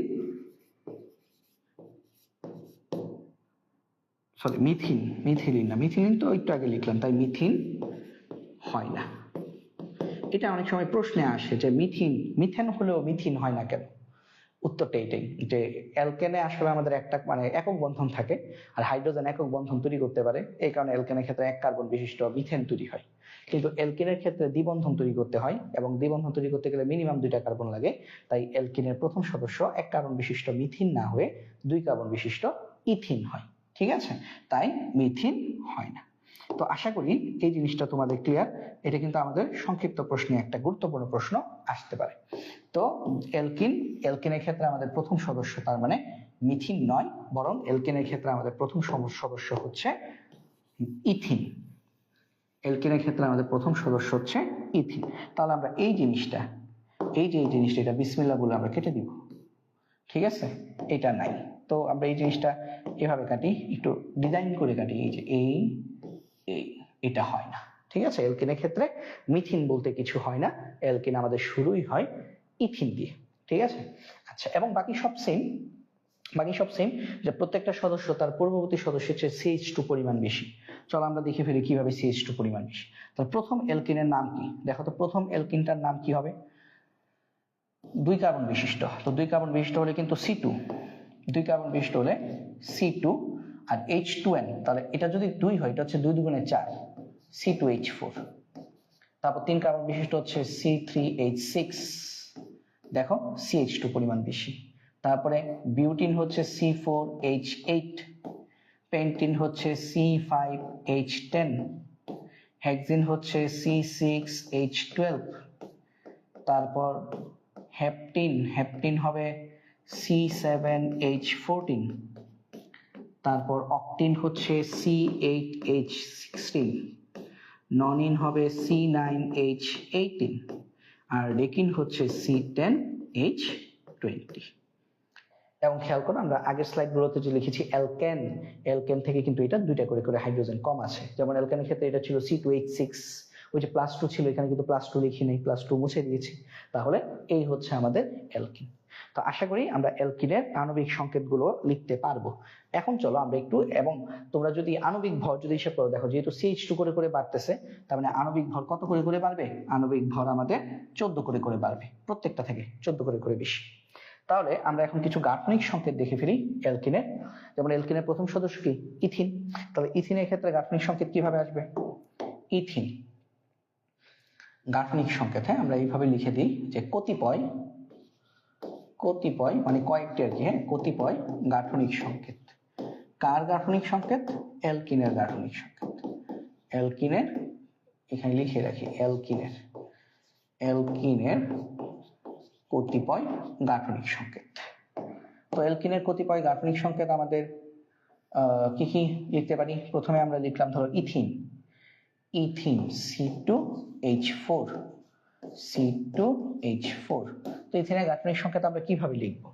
ইথিনের গাঠনিক সংকেত আমরা যদি দেখতে চাই এরকম, প্রথম ইথিনের তো দুইটা কার্বন, তো দুইটা কার্বনের মধ্যে কি দ্বিবন্ধন, প্রত্যেকটা কার্বনে কয়টা করে হাত আছে? দুইটা করে। এই যে প্রত্যেকটা কার্বনে তাহলে 4টা হাত হয়ে গেল, দুইটা দিয়ে তো তার একজন আরেকজনের সাথে কানেক্টেড, আর বাকি দুইটা হাত খালি। সেই খালি হাতগুলোর মধ্যে হাইড্রোজেন চলে আসবে। এই হচ্ছে আমাদের C2H4। তারপর আমরা যদি দেখি প্রোপিন হচ্ছে C3H6। এখানে কিন্তু কার্বন 3টা। তো এখানে অনেকে নতুন নতুন অবস্থায় ভুল করে। ভুলটা কি করে, মানে অনেকে এইভাবে লেখে, এই সব কার্বনের মাঝখানে দ্বিবন্ধন দিয়ে দেয়। ভাই, সব কার্বনের মাঝখানে দ্বিবন্ধন দিলে হবে না, যে কোনো দুইটা কার্বনের মধ্যে দ্বিবন্ধন হবে। মানে অ্যালকিন মানে এই না যে তুমি সব কার্বনের মাঝখানে মাঝখানে দুইটা করে কার্বন দিবা, দুইটা করে দ্বিবন্ধন দিয়ে দিবা, দুইটা করে বন্ধন দিয়ে দিবা, না, তুমি যে কোনো দুইটা কার্বনের মধ্যে দ্বিবন্ধন দিতে হবে। তো ভাইয়া আমার জন্য সহজ হয়, আমি আসলে ওই যে সর্বডানে এক প্রান্তে, যে কোনো এক প্রান্তে দিই, অনেকে এই প্রান্তেও দেয়, অনেকে ওই প্রান্তেও দেয়। তো আমি আমার জন্য মানে আমি ছোটবেলা থেকে ইজি করি, মানে মনে করি যে এই লাস্টে দুইটার মধ্যে দ্বিবন্ধন দিলে আমার কাছে ইজি লাগে, তো এই জন্য আমি এইভাবে করাচ্ছি। এখন তোমাদের কারো মনে হতে পারে যে না, আমি এটার মধ্যে দ্বিবন্ধন দিব, দাও তোমার ইচ্ছা, সমস্যা নেই, বাট আমার জন্য সুবিধা হয় যদি আমি লাস্টের দুইটার মধ্যে দ্বিবন্ধন দিই, ঠিক আছে? তাহলে আমরা যদি এখন যদি দেখি, তাহলে এই দুইটা এই কার্বনে কয়টা হাত? দুইটা, তাহলে সেখানে দুইটা হাত হবে। এই কার্বনে কয়টা হাত? এই কার্বনের সাথে একটা, ওর সাথে দুইটা, 3টা কিন্তু হয়ে গেছে, তাহলে ওর একটা হাত। একটা হাত তুমি চাইলে নিচেও দিতে পারো, উপরেও দিতে পারো। এই কার্বনে কয়টা হাত? একটা, তাহলে ওর কিন্তু আরো 3টা হাত খালি আছে। তো এই খালি হাতগুলোর মধ্যে হাইড্রোজেন ঢুকবে। তাহলে দেখো তো হাইড্রোজেন কয়টা লিখলাম? 1 2 3 4 5 6, C3H6। এটা হচ্ছে প্রোপিন। তারপর আমরা যদি দেখি বিউটিন হচ্ছে C4H8। তো এটা তো আশা করি এখন তোমরা বুঝে গেছো, 4টা কার্বন দিবা, 1টা 2টা 3টা 4টা, এবং শেষ দুইটা কার্বনের মধ্যে আমি দ্বিবন্ধন দিচ্ছি। তোমরা আবার সব কার্বনের মাঝখানে দ্বিবন্ধন দিও না, শুধু শেষ দুইটা কার্বনের মাধ্যমে, যে কোনো দুইটা কার্বনের মধ্যে দ্বিবন্ধন দিতে হবে। তাহলে এটা কিন্তু কয়টা হয়ে আছে? এটা 2টা, তাহলে এখানে হবে 2। এটা কিন্তু 3টা, এখানে দাও 1, এটারও 2টা, এটার দাও 2, এটার হচ্ছে 3। ঠিক আছে, তাহলে আমরা কিন্তু পেয়ে গেলাম 1 2 3 4 5 6 7 8, C4H8। ঠিক আছে, তো এই হচ্ছে আমাদের। এরপর তাহলে তোমরা পেন্টিন, হেক্সিন, হেপটিন এগুলো বাসায় ট্রাই করবা। আশা করি এগুলো তোমরা এখন নিজেরাই মিলাতে পারবা, কারণ হচ্ছে আমাদের শুধু কার্বন বসাবো, বসিয়ে হচ্ছে কাজ করে ফেলবা। আমি সাথে আরেকটা ছোট কাজ করব, সেটা হচ্ছে আমরা যখন বিক্রিয়া লিখবো তখন এইভাবে আসলে গাঠনিক সংকেত লেখে না, মানে এইভাবে লেখাটা স্ট্যান্ডার্ড না। তো তখন আসলে কিভাবে লেখে সেটা একটু খেয়াল করো, তোমাদের একটু দেখাই। যদি তুমি বিক্রিয়ার সময় যদি লিখতে চাও, তাহলে জিনিসটা এইভাবে আসে। এই দেখো, এটা কিভাবে লিখতে পারো? H2C। এটা এভাবে না লিখে এইভাবে লেখা যায়, H2C ডাবল বন্ড CH2। তাহলে ইথিন এভাবেও লেখা যায়, H2C CH2। এটাও কিন্তু গাঠনিক সংকেত। তাহলে এটা কিভাবে লেখা যায় বলতো? এটা লেখা যায় CH3, তারপর এটা হচ্ছে CH ডাবল বন্ড CH2। এটা হচ্ছে প্রোপিন। ঠিক আছে, তারপর এটা কিভাবে লেখা যায়? CH3 CH2 CH double bond CH2। এখন একটা বিষয় খেয়াল করো তো, এটার সাথে এটা পার্থক্য কি? একটা CH2 বেশি না? একটা CH2 বেশি না? তো আমি তোমাদের সুবিধার জন্য আর একটা করিয়ে দেখাই, সেটা হচ্ছে পেন্টিনটা করে দেখাই, তাহলে তোমরা ক্লিয়ার হয়ে যাবে। হ্যাঁ, একটু ছোট করে নিচ্ছি, তোমরা আশা করি পরে দেখলে বুঝতে পারবা, সমস্যা নেই। আচ্ছা, তাহলে পেন্টিনের ক্ষেত্রে আমাদের আসলে কি হয় একটু খেয়াল করো। পেন্টিনের ক্ষেত্রে তাহলে আমরা এইভাবে লিখতে পারি না? পেন্টিন হচ্ছে আমাদের C5H10। তা আমি আগে গাঠনিক সংকেত না লিখে, মানে এটা না লিখে আগে নিচে সাদাটা লিখি। কিভাবে লিখবা? এইটাই হবে, কিন্তু দেখো এইটাই হবে, বাট একটা CH2 বেশি হবে, তার মানে একটা CH2 বেশি কিভাবে লিখবা? এই যে এখানে একটা CH2, এটা হচ্ছে পেন্টিন। এটা হচ্ছে পেন্টিন। তার মানে এখন যদি হেক্সিনে যাও তাহলে আরেকটা CH2 বাড়াবে, কারণ আমরা জানি প্রত্যেকটা সদস্য তার পূর্ববর্তী সদস্যের চেয়ে CH2 করে করে বেশি, তাহলে CH2 বাড়িয়ে দিলেই তো হয়ে যাচ্ছে। ঠিক আছে, সিম্পল না? মানে আমরা কেমিস্ট্রির মধ্যে আমরা কিন্তু ম্যাথ ঢুকাই ফেলতেছি, এটা ম্যাথের ফর্মুলার মতো হয়ে যাচ্ছে। তাহলে কিরকম হবে, এই যে কার্বন, এটার মধ্যে একক বন্ধন, এই যে আরেকটা কার্বন, একক বন্ধন, কার্বন, একক বন্ধন, কার্বন, এইখানে এসে দ্বিবন্ধন। তাহলে এটার মধ্যে এই যে দুইটা হাইড্রোজেন, এই যে CH2, এটার মধ্যে একটা হাইড্রোজেন, CH, এটার মধ্যে দুইটা হাইড্রোজেন, এই যে দুইটা CH2, এটার মধ্যে দুইটা CH2, এটার মধ্যে তিনটা CH3। ঠিক আছে, যতটা ভেঙে দেখানো সম্ভব দেখানোর চেষ্টা করছি। ঠিক আছে, এরপরেও তোমরা যদি না বুঝো কোনোভাবে, তাহলে আমাদের অবশ্যই হোয়াটসঅ্যাপ গ্রুপ আছে, সেখানে জানাবে। বা হোয়াটসঅ্যাপ গ্রুপে না জানাতে পারলে হোয়াটসঅ্যাপ গ্রুপে আসলে একটু গল্প টল্প বেশি হয়ে যায়, যার কারণে হচ্ছে হোয়াটসঅ্যাপ গ্রুপ হচ্ছে মিউট করে রাখছি। তো হোয়াটসঅ্যাপ গ্রুপে যদি না জানাতে পারো, আমাদের ফেসবুক গ্রুপে আছে, ফেসবুক গ্রুপে জানিয়ে দিবে, ঠিক আছে, যে আমি এটা বুঝি নাই। বা ইউটিউবে ক্লাস যখন আপলোড হবে তখন হচ্ছে ওখানে কমেন্ট করে জানাতে পারো যে আমি হচ্ছে এত নাম্বার স্লাইডে এই জিনিসটা আমি বুঝি নাই। সেক্ষেত্রে ভাই চেষ্টা করবো এটা পরবর্তীতে আবার তোমাদেরকে একটু বুঝিয়ে দেওয়ার। ঠিক আছে, তো এই হচ্ছে আমাদের মোটামুটি গাঠনিক সংকেত আমরা দেখে ফেললাম অ্যালকিনের ক্ষেত্রে। তো আশা করি অ্যালকিনের গাঠনিক সংকেত তোমরা সবাই বুঝতে পেরেছো। ঠিক আছে, তো এখন আসো আমরা পরের সমগোত্র শ্রেণীতে যাই। পরের হাইড্রোকার্বন হচ্ছে অ্যালকাইন। তো আমরা এখন অ্যালকাইন নিয়ে চলো একটু আলোচনা করি। ঠিক আছে, ক্লাসটা কতক্ষণ হলো, আমরা কি আজকে সবগুলো শেষ করতে পারবো?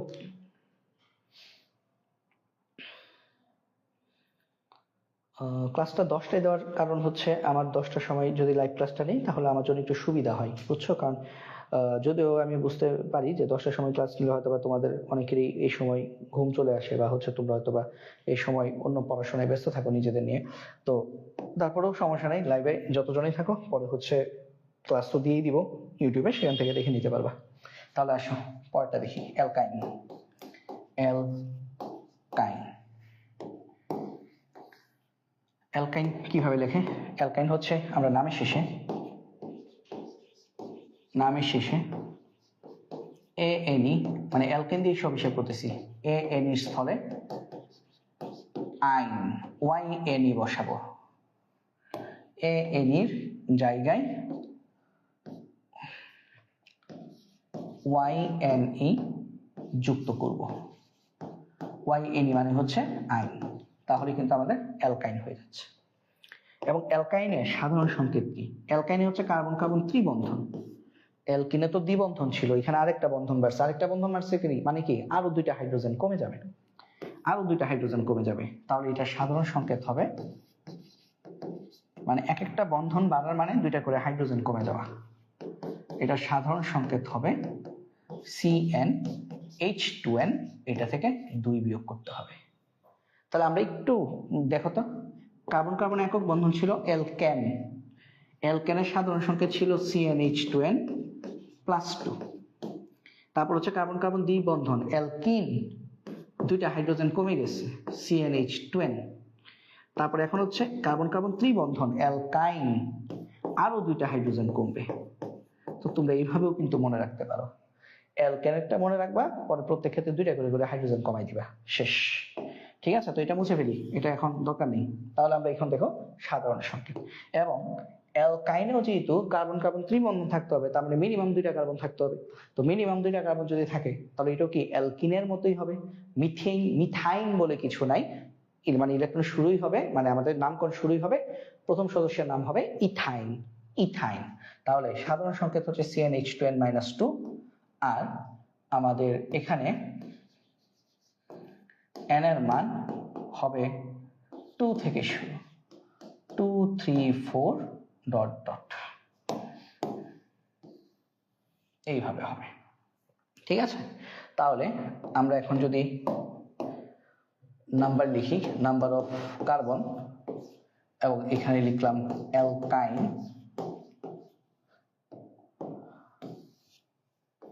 তো কার্বন সংখ্যা আমরা লিখলাম 1 2, যদি 1 নাম্বার কার্বন বিশিষ্ট অ্যালকাইন হয় না তাও আমরা লিখলাম। লেখার পর কেটে দিলে এটা মাথায় বেশি থাকে যে স্যার কেটে দিছিল লেখার পর, তার মানে এটা হবে না। তো 1 হচ্ছে মিথের সাথে আইন মিথাইন, 2 হচ্ছে ইথের সাথে আইন ইথাইন, 3 হচ্ছে প্রোপের সাথে আইন প্রোপাইন, 4 হচ্ছে বিউটের সাথে আইন বিউটাইন, 5 হচ্ছে প্যান্টাইন, 6 হচ্ছে হেক্সাইন, তারপর 7 হবে হ্যাপটাইন, 8 হবে অকটাইন, 9 হবে ননাইন, আর 10 হচ্ছে ডেকাইন। এবং এখানে একটা বিশেষ নোট লিখে রাখি, সেটা হচ্ছে এটাও লিখবো যে অ্যালকেনের নিয়ম মেনে চলে। অ্যালকিনের নিয়ম মেনে চলে। অ্যালকিনের নিয়ম মানে কি? অ্যালকিনে যেমন ওই এক কার্বন বিশিষ্ট অ্যালকিন হয় না, ঠিক একইভাবে অ্যালকাইনের ক্ষেত্রে এক কার্বন বিশিষ্ট অ্যালকাইন হয় না। তো আমরা লিখবো অ্যালকিনের মতো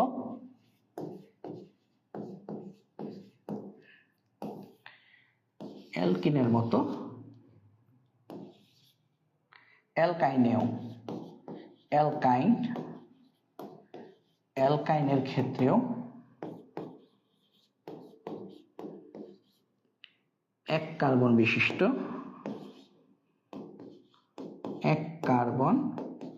বিশিষ্ট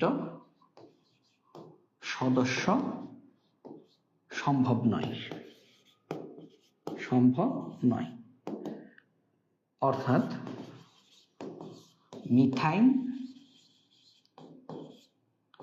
হয় না। প্রথম সদস্য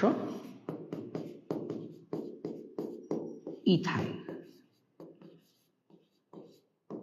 ঠিক আছে, এটার ক্ষেত্রে আমাদের প্রথম সদস্য মিথ হবে না, বরং প্রথম সদস্য হবে ইথ দিয়ে মানে কি?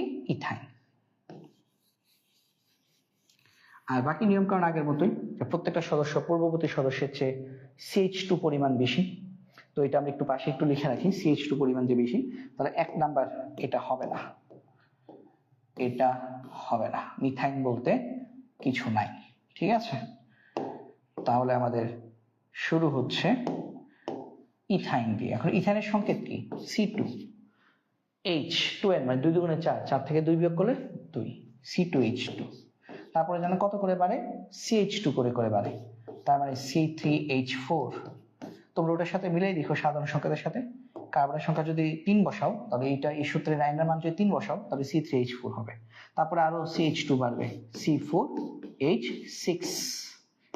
আমাদের প্যান্টাইন হবে C5H8, হেক্সাইন হবে C6H10, হ্যাপটাইন হবে C7H12, অকটাইন C8H14, ননাইন C9H16 এবং ডেকাইন হবে C10H18।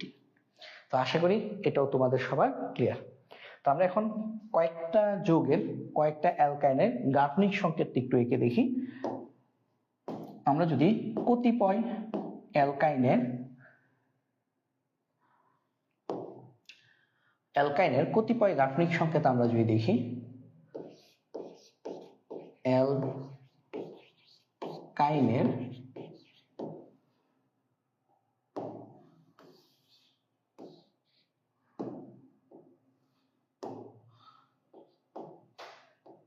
কতিপয়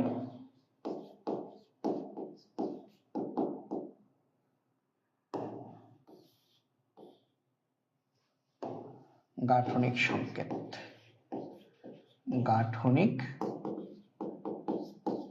সংকেত, আমরা যদি অ্যালকাইনের কতিপয় গাঠনিক সংকেত আমরা যদি দেখি, তাহলে আমরা এরকম দেখতে পাই।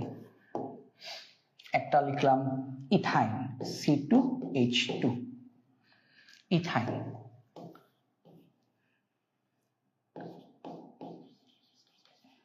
তো অ্যালকাইনে কি থাকবে? কার্বন, যে কোনো দুইটা কার্বনের মধ্যে, আবার সব কার্বনের মধ্যে কিন্তু ত্রিবন্ধন দিয়ে, যে কোনো দুইটা কার্বনের মধ্যে, এখানে কার্বনই আছে 2টা, তাহলে এই 2টা কার্বনের মধ্যে ত্রিবন্ধন, তাহলে প্রত্যেকটা কার্বনে একটা করে হাত খালি আছে, ওই 2টা হাতে 2টা হাইড্রোজেন ঢুকে যাবে, শেষ। তারপর আসো প্রোপাইন, C3H4। তো প্রোপাইনের ক্ষেত্রে আমাদের প্রথম 3টা কার্বন, তো 3টা কার্বন লিখলাম, যে কোনো দুইটা কার্বনের মধ্যে ত্রিবন্ধন আমি শেষ দুইটা কার্বনের মধ্যে দিতে পছন্দ করি।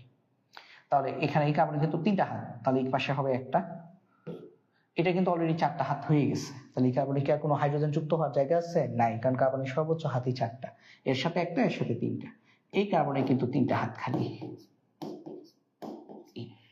তাহলে এটা হচ্ছে আমাদের প্রোপাইন। তারপর যদি আমরা লিখি বিউটাইন, বিউটাইন, তো আমাদের পরীক্ষায়, বোর্ড পরীক্ষায় ম্যাক্সিমাম ক্ষেত্রে প্রোপাইন বিউটাইন থেকে পরীক্ষায় আসে, মানে এরপরে আর আসে না, ওগুলো অনেক বড় জিনিস, বড় হয়ে যায় যৌগ, তাই সেগুলো আর আসে না। প্রোপাইন বিউটাইন মানে মানে প্রোপ বিউট, অ্যালকেনের ক্ষেত্রে প্রোপেন বিউটেন, অ্যালকেনের ক্ষেত্রে প্রোপিন বিউটিন, তারপর অ্যালকাইনের ক্ষেত্রে প্রোপাইন বিউটেন, মানে সবার ক্ষেত্রেই 3 কার্বন মানে সর্বোচ্চ 4 কার্বন পর্যন্ত জিনিসগুলোই পরীক্ষায় আসতে দেখা যায়। তাহলে এটা 4 কার্বন হলে 4টা কার্বন, লাস্ট 2টা কার্বনের মধ্যে ত্রিবন্ধন, তো এটার একটা হাত, এটা হাত হয়ে আছে 4টা, এটার 2টা, এটা 3টা। এই আমরা একটু ছোট করি এবং তারপর আমরা গাঠনিক সংকেত যে আরেকভাবে লিখছিলাম সেটা ট্রাই করি, তাহলে আমাদের আরেকটু ক্লিয়ার হয়ে যাবে।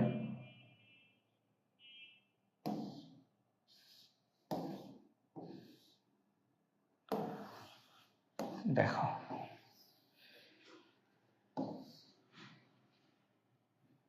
আচ্ছা, আমরা আরেকভাবে যে লিখতে চাইছিলাম সেটা কি, এই যে এটা HC ট্রিপল বন্ড CH, একই কিন্তু একই কথা।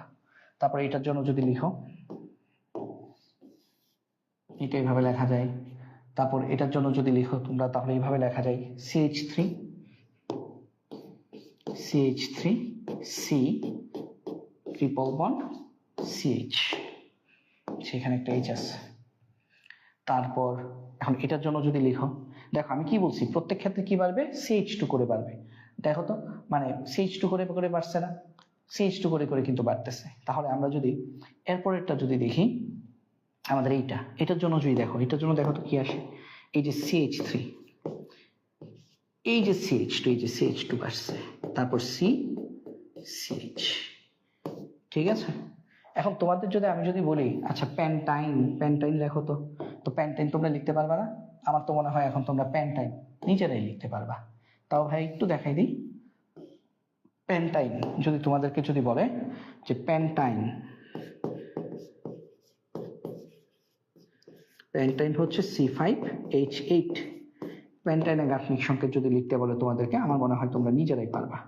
প্যান্টাইনের গাঠনিক সংকেত হবে এরকম, আমি আগে সাদা দিয়ে এটা লিখি, এই যে CH3, একটা CH2 বাড়বে, তাহলে CH2 C triple bond CH, এই হচ্ছে প্যান্টাইন।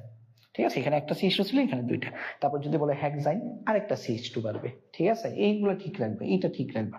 তাহলে এইভাবে কিন্তু তুমি চাইলে যে কোনো জিনিস করতে পারো। তাহলে এটা যদি সংকেত আকারে যদি লিখতে চাই আমরা, একটু ছোট করি, নাহলে পরে বুঝতে কষ্ট হবে তোমাদের। দেখো তাহলে এটা হবে এরকম, C C C C triple bond C, এটা H, এখানে 2টা HH, তারপর এখানেও 2টা HH CH2, এর হচ্ছে 3টা। এই হচ্ছে আমাদের ঘটনা। আশা করি তোমরা বুঝতে পেরেছ।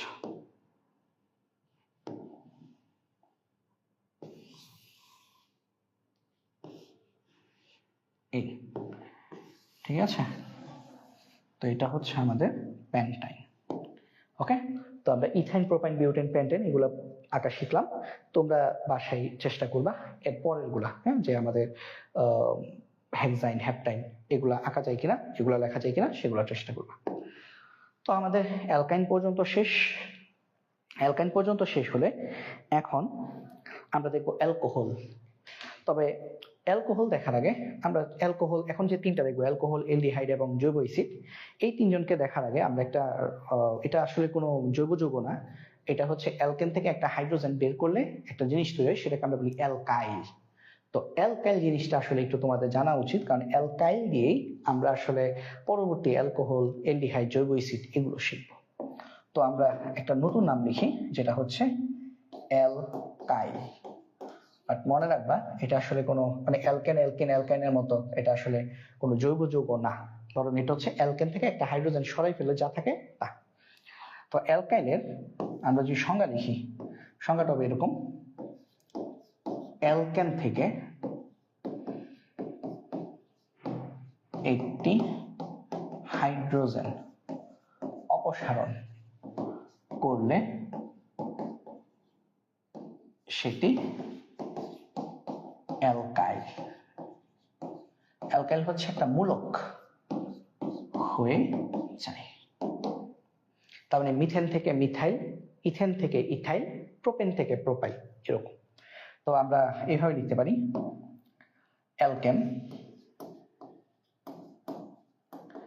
অ্যালকেন থেকে একটা হাইড্রোজেন বিয়োগ করে দিছো, তাহলে তুমি পাবা অ্যালকাইল।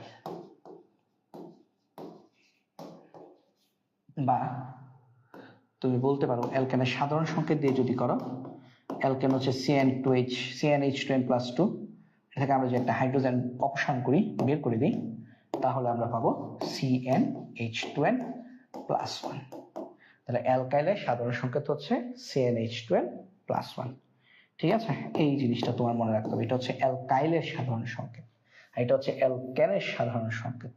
অ্যালকেন থেকে একটা হাইড্রোজেন অপসারণ করলে অ্যালকাইল পাওয়া যায়। ঠিক আছে, অ্যালকাইল পাওয়া যায়। তো আমরা এটাও মনে রাখবো, একটু লিখে রাখি। মনে রাখবে অ্যালকাইল কোনো জৈব যৌগ না, জৈব যৌগ নয়, বরং এটি একটি মূলক, যৌগমূলকের মতো। ঠিক আছে, তোমরা যারা অধ্যায় 5 পড়েছো, তোমরা যৌগমূলক চিনো না? এই যে নাইট্রেট, এটা একটা যৌগমূলক, সালফেট, এগুলো যে যৌগমূলক, তো এদের মতোই অ্যালকাইলও হচ্ছে একটা মূলক। ঠিক আছে, তো এটা তোমাদের একটু মনে রাখতে হবে। মনে রাখবে অ্যালকাইল কোনো জৈব যৌগ নয়, বরং এটি একটি মূলক। তো অ্যালকাইল কেন পড়লাম? অ্যালকাইল আমরা পড়লাম, পরবর্তীতে আমাদের অ্যালকোহল, অ্যালডিহাইড, জৈব অ্যাসিড এগুলো বের করতে হবে, সেজন্য আমরা অ্যালকাইল পড়লাম। এখন আসলে আমরা দেখি অ্যালকোহল। অ্যালকোহল,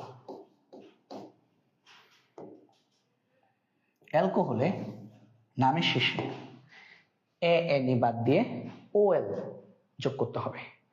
ANE এর আমরা লিখে দিই, এটার নিয়ম হচ্ছে নামের শেষে, কি নামের শেষে? গ্রিক নামের শেষে, নামের শেষে ANE এর মিথেন, আচ্ছা ANE এর ই এর জায়গায় শুধু ইটা চেঞ্জ করতে হবে। হ্যাঁ, ANE এর ই এর স্থলে, মানে ইটা বাদ দিতে হবে, ই এর স্থলে অল যুক্ত করব, অল যুক্ত করব। পুরো ANE বাদ দিব না, বরং ANE শুধু ইটা বাদ দিব এবং ওই ই এর জায়গায় আমরা অল যুক্ত করব, তাহলে আমরা পেয়ে যাব অ্যালকোহল। তো অ্যালকোহলের সাধারণ সংকেত কি? এই সাধারণ সংকেতই দেখবা অ্যালকাইল কাজে লাগতেছে। অ্যালকোহলের সাধারণ সংকেত হচ্ছে, অ্যালকোহল কিভাবে পাওয়া যায়? কোন একটা অ্যালকেন, অ্যালকেন কিভাবে লেখে? CnH2n+2। এটা থেকে একটা হাইড্রোজেন অপসারণ করো, তাহলে একটা হাইড্রোজেন যদি অপসারণ করো, তাহলে কার্বনের একটা হাত খালি হয়ে যাবে না? যেমন ধরো মিথেন, মিথেন তো এইভাবে লেখে, মিথেনের চারপাশে হচ্ছে চারটা হাত, চারটা হাইড্রোজেন। তো এটা হচ্ছে ছিল CnH2n+2। তো এখান থেকে তুমি যে একটা হাইড্রোজেন সরাই ফেলো এবং ওই জায়গায় তুমি যদি একটা OH ঢোকাও, হাইড্রোজেনও একযোজি, OH ও একযোজি, তাহলে হাইড্রোজেনের জায়গায় OH প্রবেশ করতে পারে। ঠিক আছে, তাহলে হাইড্রোজেনকে সরিয়ে ওই জায়গায় যদি OH যদি প্রতিস্থাপন করে বসাও, তাহলে এটাকে বলা হয় অ্যালকোহল। যেমন মিথেন থেকে এটা হয়ে গেল কি? মিথানল। তাহলে অ্যালকোহল হচ্ছে এরকম, এই যে একটা হাইড্রোজেন সরিয়ে CnH2n+1 বানাইছো, এটার সাথে OH যুক্ত করবে। এটা মাইনাস না, এটা হচ্ছে একটা হাত দিছি, বন্ধন, হাত বুঝাইছি। হ্যাঁ, এটা না দিলেও চলে, শুধু OH লিখলেও চলে। তো অনেক সময় OH লিখলে অনেকে বোঝে না, ওই ওয়ানের সাথে OH নিচে নিচে লিখে ফেলে, OH টা আসলে উপরে হবে। হ্যাঁ, আর এই যে 2n+1 এটা তো সাবস্ক্রিপ্ট আকারে নিচে আছে, এটা হচ্ছে নিচে আর এটা হচ্ছে উপরে। তাহলে এটা হচ্ছে আমাদের অ্যালকোহলের সাধারণ সংকেত CnH2n+1 OH, একটা হাইড্রোজেনের বদলে OH প্রবেশ করছে।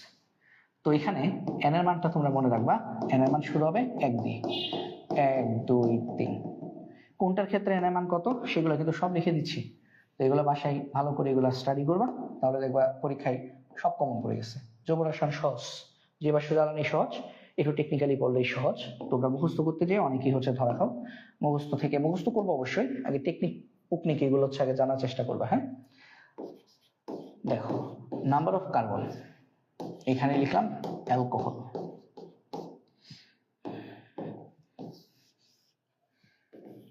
নাম্বার অফ কার্বন যদি 1 দিয়ে শুরু, 2 3 4 5 6 7 8 9 10।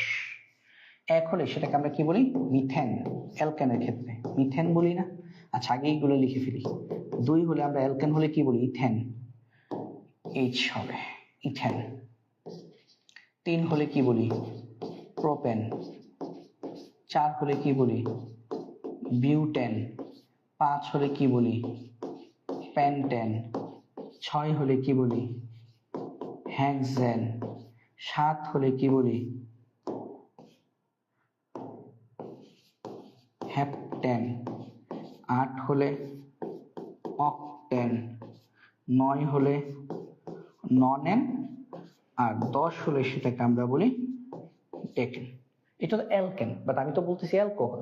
অ্যালকোহলে কি করতে হয়? এই যে সবগুলোর ই বাদ দিয়ে দাও। দেখছো, তাহলে বোঝানোর জন্য লিখে লিখে আবার বুঝতেছি। বাদ দেওয়ার পর এখন এখানে ওএল যোগ করো। তাহলে প্রথম অ্যালকোহলের নাম কি? Methanol, ethanol, propanol, butanol, pentanol, hexanol, heptanol, octanol, nonanol, decanol. এই হচ্ছে অ্যালকোহল হয়ে গেল। সহজ না? হ্যাঁ, অনেক সহজ। এবং এই ক্ষেত্রেও কিন্তু প্রত্যেকটা সদস্য তার পূর্ববর্তী সদস্যের চেয়ে CH2 করে করে বেশি।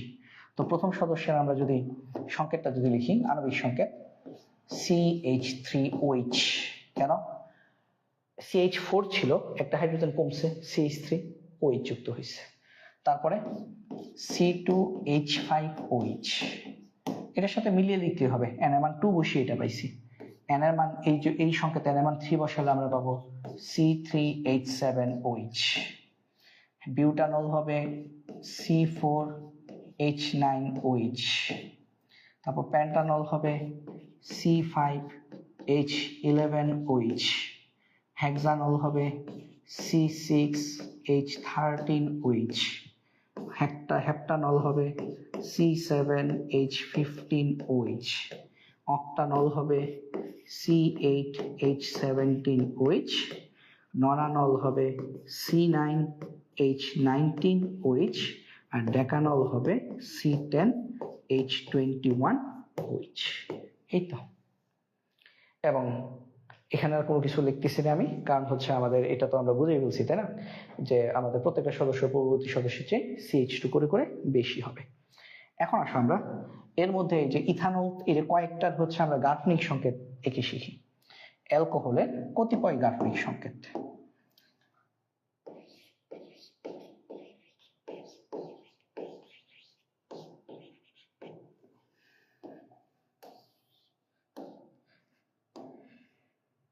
অ্যালকোহলের কতিপয় গাঠনিক সংকেত। তো আমরা প্রথমটা আমরা স্কিপ করি, আমরা ইথানল দিয়ে শুরু করি। ইথানল, ইথানল কি? C2H5OH। তো এটার গাঠনিক সংকেত কিভাবে লিখবা? এই যে দুইটা কার্বন, OH-টা লাস্টের কার্বনে দিবা, ঠিক আছে? তো এটার 3টা হাইড্রোজেন, এটার 2টা হাইড্রোজেন, এই OH, C2H5OH। তারপর প্রোপানল C7 লিখলাম কেন? C3H7OH। এটার ক্ষেত্রে আমাদের মনে আছে তোমাদের, মানে CH2 করে করে বাড়বে, তো CH2 করে করে বাড়লে এটাই লেখা যায়, এটাই লিখলাম।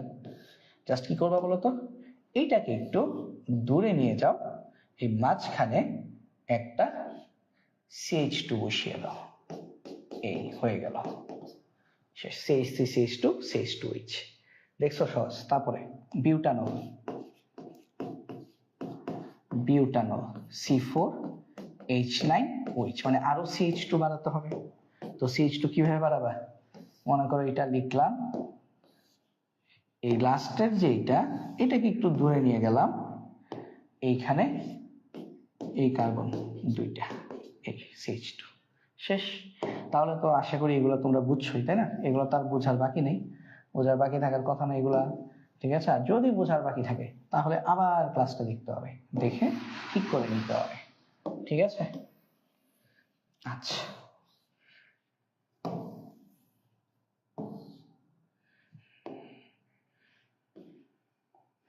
তো এটাকে এইভাবে লেখা যায় CH3CH2OH। এটাকে লিখবা CH3 একটা CH2 বেশি, CH2OH। এটাকে লিখবা আরো একটা CH2 বেশি,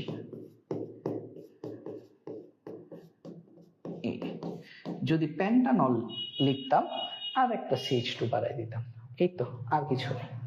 তাহলে আমাদের অ্যালকোহল নিয়ে পড়াশোনা শেষ। চলো এখন আমরা দেখি অ্যালডিহাইড। আচ্ছা,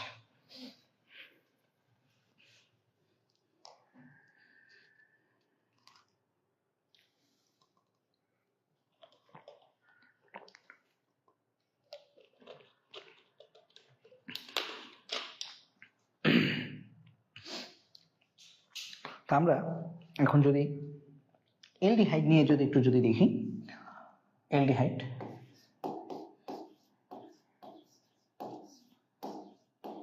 যদি এটার নাম অ্যালডিহাইড, বাট নামের শেষে ওয়াইডি যোগ হবে না, ঠিক আছে? অন্য কিছু যোগ হবে।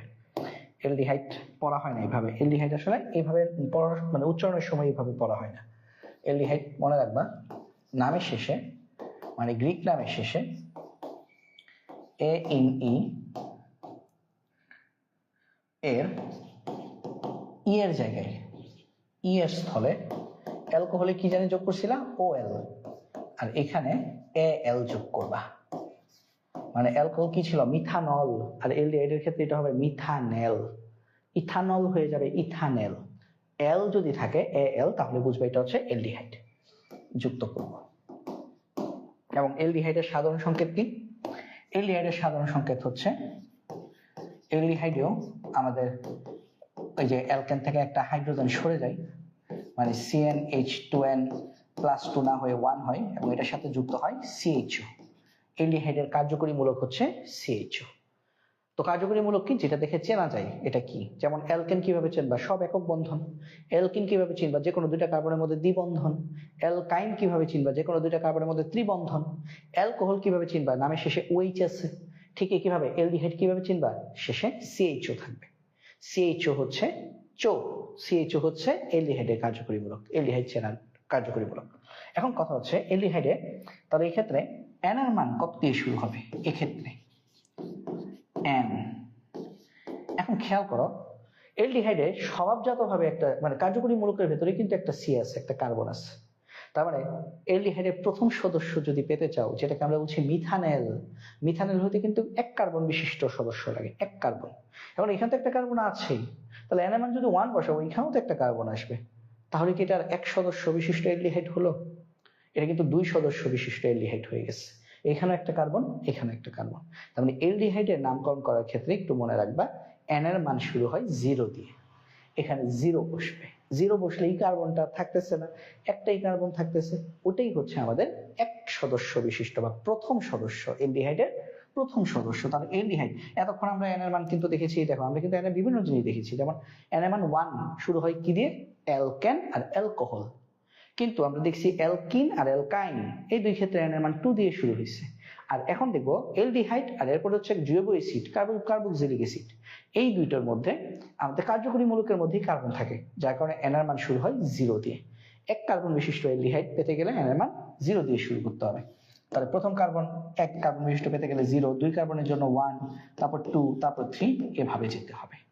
ঠিক আছে, জিনিসটা তোমাদের কাছে এখন হঠাৎ করে কঠিন মনে হতে পারে, বাট আমি পুরো স্লাইডটা লেখার পর তোমাদের কাছে আর কঠিন মনে হবে না, ইজি লাগবে, খালি মনে রাখতে হবে। দেখো, তাহলে আমরা এখন যদি আগের মতো যদি দেখি নাম্বার অফ কার্বন, আর এখানে লিখলাম অ্যালডিহাইড,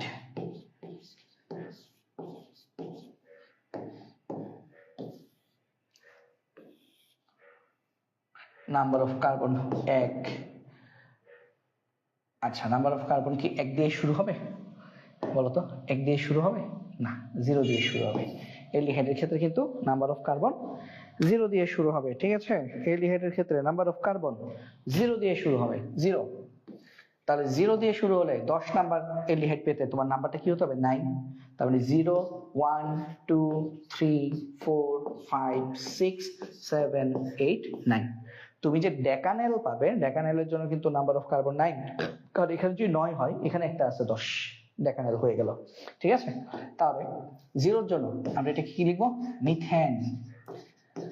মিথেনের ই কাটলে কি পাওয়া যায়? মিথানেল। আচ্ছা, আমি প্রথমে মিথেন আকারে লিখি, হ্যাঁ, মিথেন লিখি, মিথেন লিখি। তারপরে এটার জন্য কত? ইথেন। তারপর প্রোপেন, তারপর বিউটেন 3 কার্বনের জন্য। 4 কার্বন হলে হবে পেন্টেন, 5 কার্বন হলে হবে হেক্সেন, 6 কার্বনের জন্য হলে হবে হেপটেন। মানে সম্পর্ক বদলে গেল একটি পলকে, নাকি? এতক্ষণ আমরা 6 জন হেক্সেন পড়ছি, এখন 6 জন হেপটেন পড়তেছি। 7 হলে হচ্ছে অক্টেন, মানে এটা অ্যালডিহাইড। 8 হলে হচ্ছে ননেন,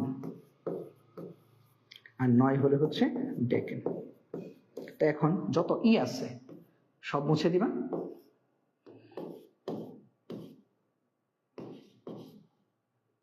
মুছে দিবা যত ই আছে, ই ই ই ই, এবং ই এর জায়গায় জানি কি বসবে?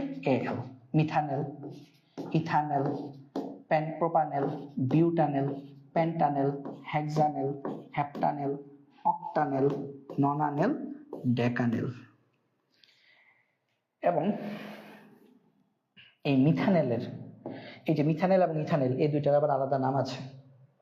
এই দুইটা আলাদা নাম একটু পরে লিখতেছি। এই দুইটাকে বাণিজ্যিকভাবে অন্য নামেও ডাকা হয়, তো সেটাও যদি আসে তোমার মনে রাখতে হবে যে এটা হচ্ছে এগুলা। তো আমরা এখন দেখি সংকেত। মিথানলের সংকেত কি? মিথানেল। এখানে যদি এন এর মান 0 হয় তাহলে তো C0। হাইড্রোজেন কয়টা? 2 × 0 + 1, তার মানে হাইড্রোজেন হচ্ছে একটা, H। তাহলে মিথানেলের সংকেত হচ্ছে HCHO। মিথানেলের সংকেত হচ্ছে HCHO। তারপর ইথানেলের বেলায় কার্বনের সংখ্যা 1 বসাবা, তাহলে C, 2 একে 2 আর একে 3, CH3, CHO। H থেকে CH3, CH2 পরিমাণ বেশি না? আমরা তো জানি প্রত্যেকটা সদস্যই পূর্ববর্তী সদস্যের চেয়ে CH2 করে করে বেশি হবে। তাহলে এটা কি হবে? C2H5CHO, C2H5CHO। এটা কি হবে? C3H7CHO। মানে এখন CH2 করে করে বাড়িয়ে দাও, C4H9CHO। অথবা তোমরা এই মানগুলো, যে কার্বনের মানগুলো এন এর মান হিসেবে বসাও, এগুলোই পাবা। হেক্সানেলে হবে C5H11CHO, C6H13CHO, C7H15CHO। ননানেল হবে C8। মানে আজব জিনিসটা, সবসময় নন পড়ছো C9, এখন হচ্ছে C8। কেন? কারণ C8 আর একটা C আছে এখানে, তাহলে C8টার একটা 9টা তো হলোই। ঠিক আছে, তারপর ডেকানেল হবে C9H19CHO। তোমরা যদি মনে করো কার্বনের সাথে কি হয়েছে, মানে কার্বনের সাথে অন্যায় হয়েছে, নাইনসাফি হয়েছে, না, নাইনসাফি হয় নাই।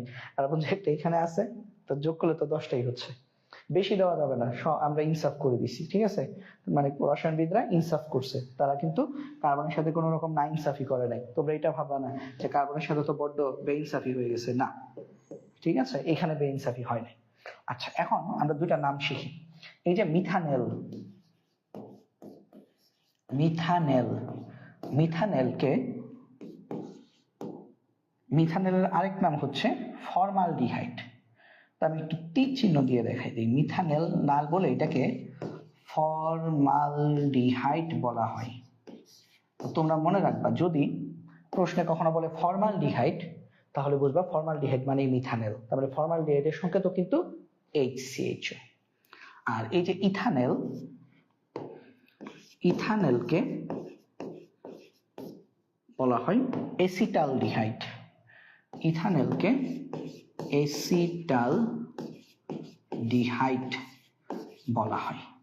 বাকিগুলোর কিছুই জানতে হবে না, হ্যাঁ, এই দুইটা একটু জেনে রাখো, এই দুইটা মনে রাখবে, মনে রাখবে যে মিথানেলকে ফর্মালডিহাইড বলা হয় আর ইথানেলকে এসিটালডিহাইড বলা হয়। ঠিক আছে, তো আশা করি অ্যালডিহাইড বুঝেছো। এখন আমরা অ্যালডিহাইড, কয়েকটা অ্যালডিহাইডের গাঠনিক সংকেত শিখি। চলো, অ্যালডিহাইডের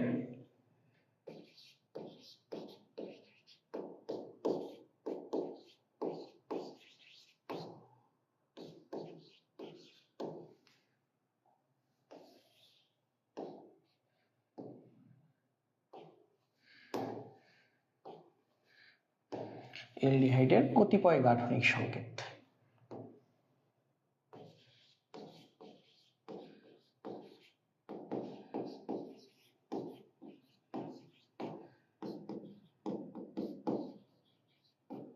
অ্যালডিহাইডের কতিপয় গাঠনিক সংকেত। আমরা যদি অ্যালডিহাইডের গাঠনিক সংকেত একটু দেখি, তাহলে আমরা দেখতে পাই প্রথম অ্যালডিহাইড হচ্ছে কি মিথানেল বা ফর্মালডিহাইড। প্রথম অ্যালডিহাইড হচ্ছে আমাদের মিথানেল, অথবা এটাকে বলা হয় ফর্মালডিহাইড। এই মিথানেল বা ফর্মালডিহাইড, একটা খেয়াল রাখবা, সিএইচও কে আমরা কিভাবে লিখি সেটা একটু খেয়াল করো। সিএইচও এইভাবে লেখা হয়, কার্বনের এক হাত এদিকে কোন একটা হাইড্রোজেনের সাথে যুক্ত থাকে, এই হাতে একটা এইচ, এই ডাবল বন্ড দিয়েও, কারণ অক্সিজেনের যোজনী 2, এটা হচ্ছে সিএইচও। সিএইচও কে এইভাবে লেখা হয়। তাহলে আমরা প্রথমে সিএইচও লিখে ফেলবো। প্রথমে আমরা সিএইচও লিখে সিএইচওর ঝামেলা শেষ করে ফেলবো। এটা একটা মজার জিনিস, হ্যাঁ, আমার মজা লাগে এটা করতে। সিএইচও, প্রথমে আমরা সিএইচও, সাথে কি আছে একটা এইচ, এই যে হয়ে গেল মিথানেল।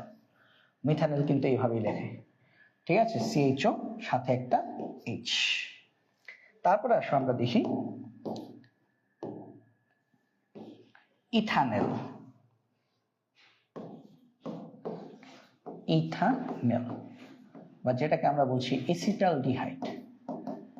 এসিটালডিহাইড,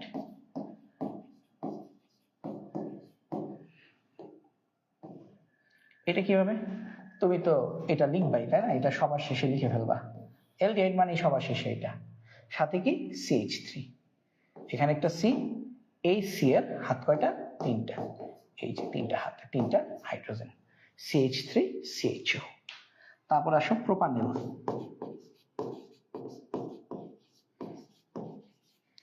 প্রোপানেল, আচ্ছা আমি নিচে লিখে দিই, নাম লিখে দিই, এটা হচ্ছে HCHO। HCHO, এটা হচ্ছে CH3 CHO। প্রোপানেল যেন কি, প্রোপানেল হচ্ছে আমাদের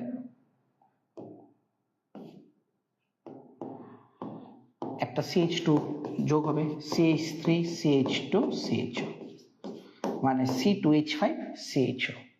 তো এটাও এখানে যোগ করে দিবা, এতটুকু করবা। তারপর এখানে একটা কার্বন দিয়ে 2 হাত দিয়ে দিবা, এই যে CH2, তারপরে এই অংশটা বসিয়ে দিবা, এটা হচ্ছে আমাদের প্রোপানেল। তারপর তুমি যে আঁকো বিউটানেল। বিউটানেল, তাহলে বিউটানেল কিভাবে হবে? বিউটানেল কিন্তু এইটাই, জাস্ট আরো একটা CH2 বাড়বে, এই তো আরো একটা CH2 বাড়বে। তো এটাকে একটু এখানে নিয়ে আসো, এটাকে একটু এখানে নিয়ে আসো, এবং নিয়ে এই একটা CHO, আরো একটা CHO যোগ করে দাও, হয়ে গেল না? এই যে আমাদের হয়ে গেল, এটা হচ্ছে আমাদের বিউটানেল। তাহলে বিউটানেল হচ্ছে এখানে এই যে এই জায়গায় আরেকটা CH2 হবে, তার মানে CH3 CH2 CH2 CHO। তুমি যদি পেন্টানেল আঁকতে চাও, গাঠনিক সংকেত আরেকটা CH2 বাড়াই দিবা। হেক্সানেল আঁকতে চাইলে আরেকটা CH2 বাড়াই দিবা, ঠিক আছে? তো CH2 বানাইলে কিন্তু আমরা একটার পর একটা সদস্য পেয়ে যাচ্ছি। তো আশা করি তোমরা অ্যালডিহাইড জিনিসটাও ক্লিয়ার হয়ে গেছে। ঠিক আছে, আচ্ছা অবশ্যই জৈব রসায়ন থেকে পরীক্ষা আনসার করার চেষ্টা করবা, কারণ এটা খুব মজার একটা সাবজেক্ট। এবং আমি যখন এসএসসিতে পড়তাম তখন আসলে জৈব রসায়ন আমাদের সময় মানে পড়তে পড়তে এমন অবস্থা হয়ে গেছিল যে কারেন্ট চলে গেলে আমি হচ্ছে একদম প্রথম লাইন থেকে জৈব রসায়নের শেষ লাইন পর্যন্ত মুখস্থ বলতে পারতাম। হ্যাঁ, আলহামদুলিল্লাহ আমার পড়তে পড়তে এমন অবস্থা হয়েছিল, মানে এই অধ্যায়টার উপর পুরো মনে করো জৈব রসায়নের এই অধ্যায়টা প্রথম লাইন থেকে একদম শেষ লাইন পর্যন্ত মুখস্থ বলতে পারতাম। মানে প্রত্যেকদিন পড়তাম, তো প্রত্যেকদিন মানে কারেন্ট চলে গেলে আমি মানে কারেন্ট চলে যেত, অন্ধকার রুমে আমি হচ্ছে শুরু করতাম জৈব রসায়ন পড়তে থাকতাম, মানে সমীকরণ সহ পড়তাম যে এটা এটা এইভাবে হবে এইভাবে হবে। তো এইভাবে তুমি যদি পড়তে পারো তাহলে বুঝবা যে না তুমি জৈব রসায়নের একটা কিছু হয়ে গেছো, বা তুমি জৈব রসায়ন থেকে যে কোনো কিছু আসলে আনসার করতে পারবা। ঠিক আছে, তারপরে আসো আমরা দেখি আমাদের লাস্ট টপিক আজকের, সেটা কি? সেটা হচ্ছে জৈব অ্যাসিড। জৈব অ্যাসিড বা কার্বক্সিলিক অ্যাসিড। ঠিক আছে, রাত অনেক হয়ে গেছে, তো আমি আর 10 মিনিটের মধ্যে শেষ করে দেবো ইনশাল্লাহ। দেখো লাস্ট টপিক হচ্ছে কার্বক্সিলিক অ্যাসিড। কার্বক্সিলিক অ্যাসিড বা এটাকে আমরা আরেকটা কি নামে ডাকি? জৈব অ্যাসিড। জৈব অ্যাসিড, জৈব যৌগের অ্যাসিড, এটাকে আমরা জৈব অ্যাসিড অথবা কার্বক্সিলিক অ্যাসিড নামে ডাকি। তো এটা নামের শেষে কি হবে? এটার নামের শেষে মানে গ্রিক নামের শেষে যে এএনই আছে, সেই এএনই এর ই এর স্থলে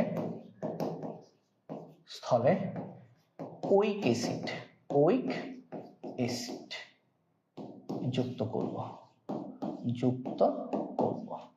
ঠিক আছে, ওইক অ্যাসিড যুক্ত করব, ই এর স্থলে আমরা ওইক অ্যাসিড যুক্ত করব। ঠিক আছে, ওইক অ্যাসিড যুক্ত করব। তো আমরা এটার সংকেত, গাঠনিক সাধারণ সংকেত কি হবে? আমরা সাধারণ সংকেত এটা ওই যে আমাদের অ্যালকোহল অ্যালডিহাইডের মতোই, মানে CnH2n+1 একটা হাইড্রোজেন সরে যাবে এবং ওই জায়গায় একটা COOH ঢুকবে। অ্যালকোহলে দেখছি একটা OH ঢুকে, অ্যালডিহাইডে CHO ঢুকে, জৈব অ্যাসিড বা কার্বক্সিলিক অ্যাসিডে COOH হবে, কুহ হবে। হ্যাঁ, কুহ। তাহলে এখানেও আমাদের যেহেতু মানে বাই ডিফল্ট কার্যকরী মূলকের মধ্যে একটা কার্বন আছে, তাই আমাদের n এর মান 0 থেকে শুরু হবে। তো তোমরা মনে রাখবা আমাদের অ্যালডিহাইড এবং জৈব অ্যাসিড এই দুই ক্ষেত্রে আমাদের n এর মান 0 দিয়ে শুরু হয়, মানে একটা প্রথম সদস্য পেতে গেলে আমাদের n এর মান 0 ধরতে হয়। তাহলে সেই ক্ষেত্রে আমাদের নাম্বার অফ কার্বন, আর এখানে হচ্ছে আমাদের কার্বক্সিলিক অ্যাসিড, আমরা হিসাব করলে পাই 0 থেকে শুরু করবা। তাহলে ডেকেন যেতে গেলে কততে গিয়ে থামতে হবে? 9 এ গিয়ে থামতে হবে। তাহলে এটা হচ্ছে মিথেন, তারপর হচ্ছে ethane,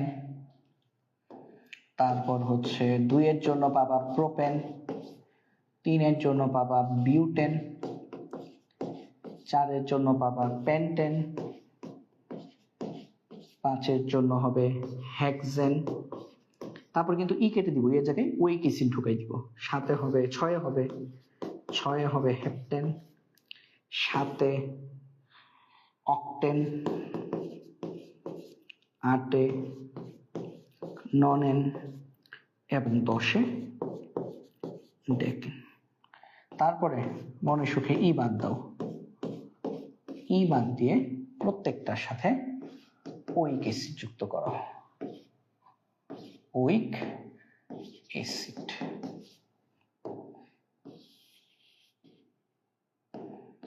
ওইক acid, ওইক acid, ওইক acid, ওইক acid, এখানেও হবে ওইক অ্যাসিড, হ্যাপটানোইক অ্যাসিড, তারপর হবে অক্টানোইক অ্যাসিড, ননাওইক অ্যাসিড এবং ডেকানোইক অ্যাসিড। ঠিক আছে, এবং এখানেও দুইটা নাম মুখস্থ রাখবা। একটা হচ্ছে মিথানোইক অ্যাসিড। এই মিথানোইক অ্যাসিডকে, আচ্ছা আগে সংকেতগুলো লিখে ফেলি। প্রথম কার্বন তো 0, তাহলে এখানে যদি 0 বসাও তাহলে HCOOH।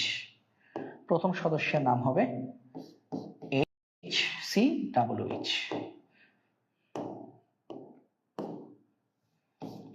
HCOOH। তারপর ইথানোইক অ্যাসিডের নাম হবে CH3COOH। এটা তোমাদের খুব পরিচিত একটা অ্যাসিড, কারণ এটাকে ভিনেগার বলে। এটা 6 থেকে 10% জলীয় দ্রবণকে ভিনেগার বা সিরকা বলে, যেটা আমরা আচার সংরক্ষণে ব্যবহার করি। তারপর প্রোপানোইক অ্যাসিড হবে C2H5COOH, মানে ভেঙে দেখলে হবে CH3CH2COOH, মানে একটা করে CH2 এখন বাড়তে থাকবে। তো আরো যদি CH2 বাড়াও, C3H7COOH, বিউটানোইক অ্যাসিড। পেন্টানোইক অ্যাসিড হবে C4H9COOH। হ্যাঁ, হয়তো তোমাদের অ্যালডিহাইডের জৈব অ্যাসিডটা হজম করতে একটু কষ্ট হবে, মানতে কষ্ট হবে, বাট মেনে নাও, হ্যাঁ এইভাবেই হয়। তারপর হেক্সানোইক অ্যাসিড হচ্ছে C5H11COOH। তারপর হেপ্টানোইক অ্যাসিড হবে C6H13COOH। তারপর অক্টানোইক অ্যাসিড হবে C7H15COOH। ননানোইক অ্যাসিড হবে C8H17COOH। আর ডেকানোইক অ্যাসিড হবে C9H19COOH। এখানে আবারও বলছি, কার্বনের উপর কোনো 9 সাফি করা হয় নাই। কার্বন 10টা হওয়ার কথা ডেকানোইকে, 9 আর 1-এ 10টাই হয়েছে। তারপর আমরা নাম একটু আলাদা ভাবে দেখি। মিথানোইক অ্যাসিড, এই যে মিথানোইক অ্যাসিড এইভাবে লিখি, হ্যাঁ এই পাশ থেকে লিখি, মিথানোইক অ্যাসিড। এই মিথানোইক অ্যাসিডের আরেকটা নাম আছে। আরেকটা নাম কি? এই মিথানোইক অ্যাসিডকে, এই যে মিথানোইক অ্যাসিড, আচ্ছা এইভাবে লিখি, এই মিথানোইক অ্যাসিডকে বলা হয় ফর্মিক অ্যাসিড। এবং তোমরা নবম অধ্যায়ে পড়বা, মৌমাছি পিঁপড়া কামড়ালে তাদের লালায় ফর্মিক অ্যাসিড থাকে। ফর্মিক অ্যাসিড মানে মিথানোইক অ্যাসিড। হ্যাঁ, ওই যে বলা কামড় দেয় না, ব্রাহ্মণবাড়িয়া যারা আছো তোমরা বলা ছিল না, ভুলতা আর কি, মৌমাছি। তো ওইটা কামড় দিলে ওইটাকে আমরা বলি বলা কামড় দিছে। তো ওই বলা বা মৌমাছি লালায়, তারপর বিষ পিঁপড়া যা থাকে, পিঁপড়ার লালায় ফর্মিক অ্যাসিড থাকে। এই ফর্মিক অ্যাসিড থাকার কারণেই কামড় দেওয়ার পরে জ্বালা পোড়া করে। ঠিক আছে, তো এটা হচ্ছে ফর্মিক অ্যাসিড। Formic acid. আর ইথানোইক অ্যাসিড যেটা, সেটাকে বলা হয় অ্যাসিটিক অ্যাসিড। Acetic acid. যদি কখনো তোমরা দেখো যে নাম আসছে অ্যাসিটিক অ্যাসিড, তো এটা বললো না যে অ্যাসিটিক অ্যাসিড আবার কি জিনিস। আমি কিন্তু পড়ালাম অ্যাসিটিক অ্যাসিড মানে কি ফর্মিক অ্যাসিড।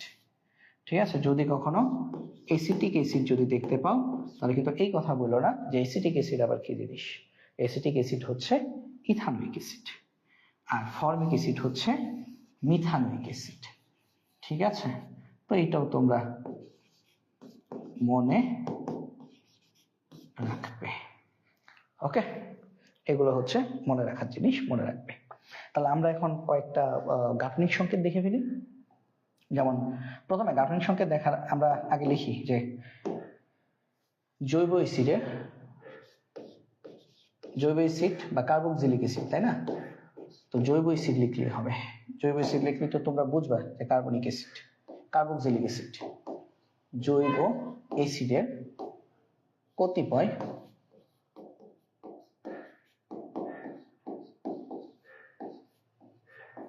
গাঠনিক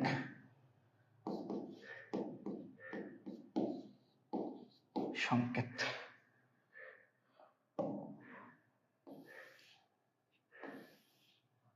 জৈব অ্যাসিডের কতিপয় গাঠনিক সংকেত।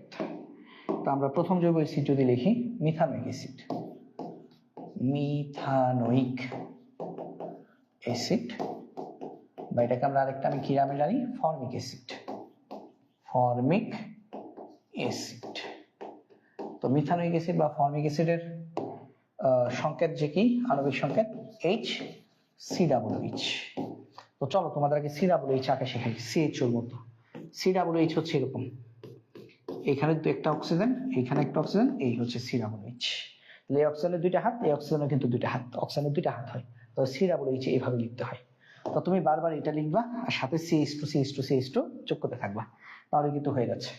তাহলে মিথানোয়িক অ্যাসিড বা ফর্মিক অ্যাসিড আমরা যদি এটা লিখি, তা আমি লিখলাম এখানে সি ও এইচ, বা এইভাবেও তুমি লিখতে পারো, ওইচ একসাথে লিখতে পারো, কোনো সমস্যা নেই। ওইচ আর এখানে হচ্ছে ডাবল বন্ড ও, এখানে হচ্ছে এইচ, এই যে H C double H, H C double O, দুইটাও এইচ, মিথানোয়িক অ্যাসিড বা ফর্মিক অ্যাসিড।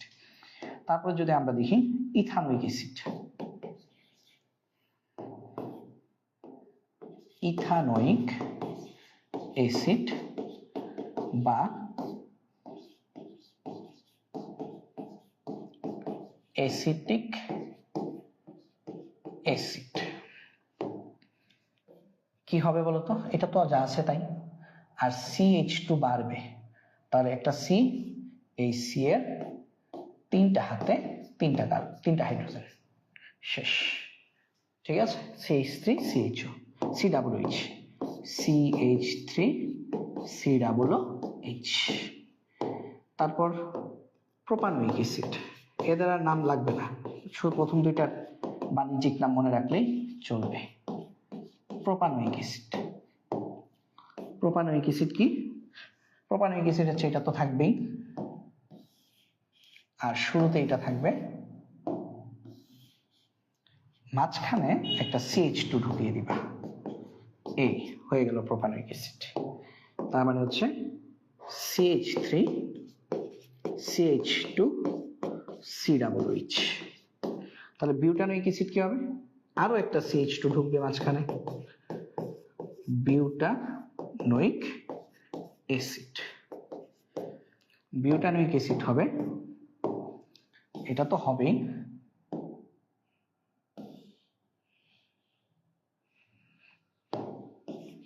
মাঝখানে এই যে এটার আগে তুমি আরেকটা কার্বন ঢুকিয়ে দাও এবং সেখানে আরো দুইটা হাইড্রোজেন দিয়ে দাও, তাহলে আমাদের হয়ে গেল CH3 CH2 CH2 COOH, শেষ। তো আমরা আশা করি আমরা যে কোনো ধরনের অ্যাসিড আসলে, জৈব অ্যাসিড আসলে আমরা সেগুলোর নামকরণ করতে পারবো ইনশাআল্লাহ। ঠিক আছে, তো এগুলো হচ্ছে তোমরা বাসায় প্র্যাকটিস করবে, তোমরা বাসায় প্যান্টানোয়িক অ্যাসিড, হেক্সানোয়িক অ্যাসিড এগুলো নিজে নিজে ট্রাই করবে। এগুলো তো ঝামেলা না, জাস্ট একটু লাইনটা একটু লম্বা হবে, মানে একটা একটা করে CH2 অ্যাড করে দিলেই তো কিন্তু পেয়ে যাচ্ছ।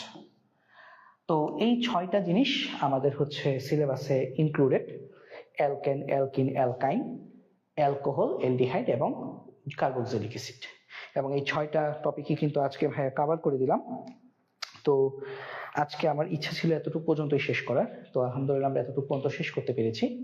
আগামীকালকে তোমাদের ক্লাসটা ঠিক এই সময় হবে, অথবা একটু আগে হতে পারে, 9টায় শুরু হতে পারে, অথবা 10টায় শুরু হওয়ার সম্ভাবনা বেশি। তো আগামীকালকে ক্লাসে আমরা পর্ব 2 নিয়ে আলোচনা করব, যেখানে আমরা এলিফ্যাটিক অ্যারোমেটিক হাইড্রোকার্বন পড়ব এবং সাথে চেষ্টা করব অ্যালকেনের যে আমাদের যে বিক্রিয়াগুলো, অ্যালকেনের ধর্ম, অ্যালকেন পর্যন্ত পড়া শেষ করার চেষ্টা করব। তারপরে আমরা একদিন অ্যালকিন, অ্যালডিহাইড, অ্যালকোহল এগুলো শেষ করার চেষ্টা করব। তো মোটামুটি ধরা যায় আজকে আর হচ্ছে আমরা যদি 3টা ক্লাস নেই তাহলে হচ্ছে আমাদের পুরো বেসিক আলোচনা শেষ হয়ে যাবে, এবং তারপর আমি একটা ক্লাসে MCQ সলভিং করিয়ে দেব, একটা ক্লাসে CQ সলভিং করিয়ে দেব। তো এই অধ্যায়টা আমাদের একদম ফুল প্যাকেজ, এটা কোনো ওয়ান শট হচ্ছে না, কিন্তু এটা কিন্তু আমাদের একদম মেগা শট হয়ে যাচ্ছে। তো এই জৈব রসায়ন অধ্যায়টা সবাই ভালো করে পড়বে, এটাই আমি আশা করি, এবং আজকে সবার সুস্থতা কামনা করে এখানেই শেষ করছি। ধন্যবাদ সবাইকে, আসসালামু আলাইকুম।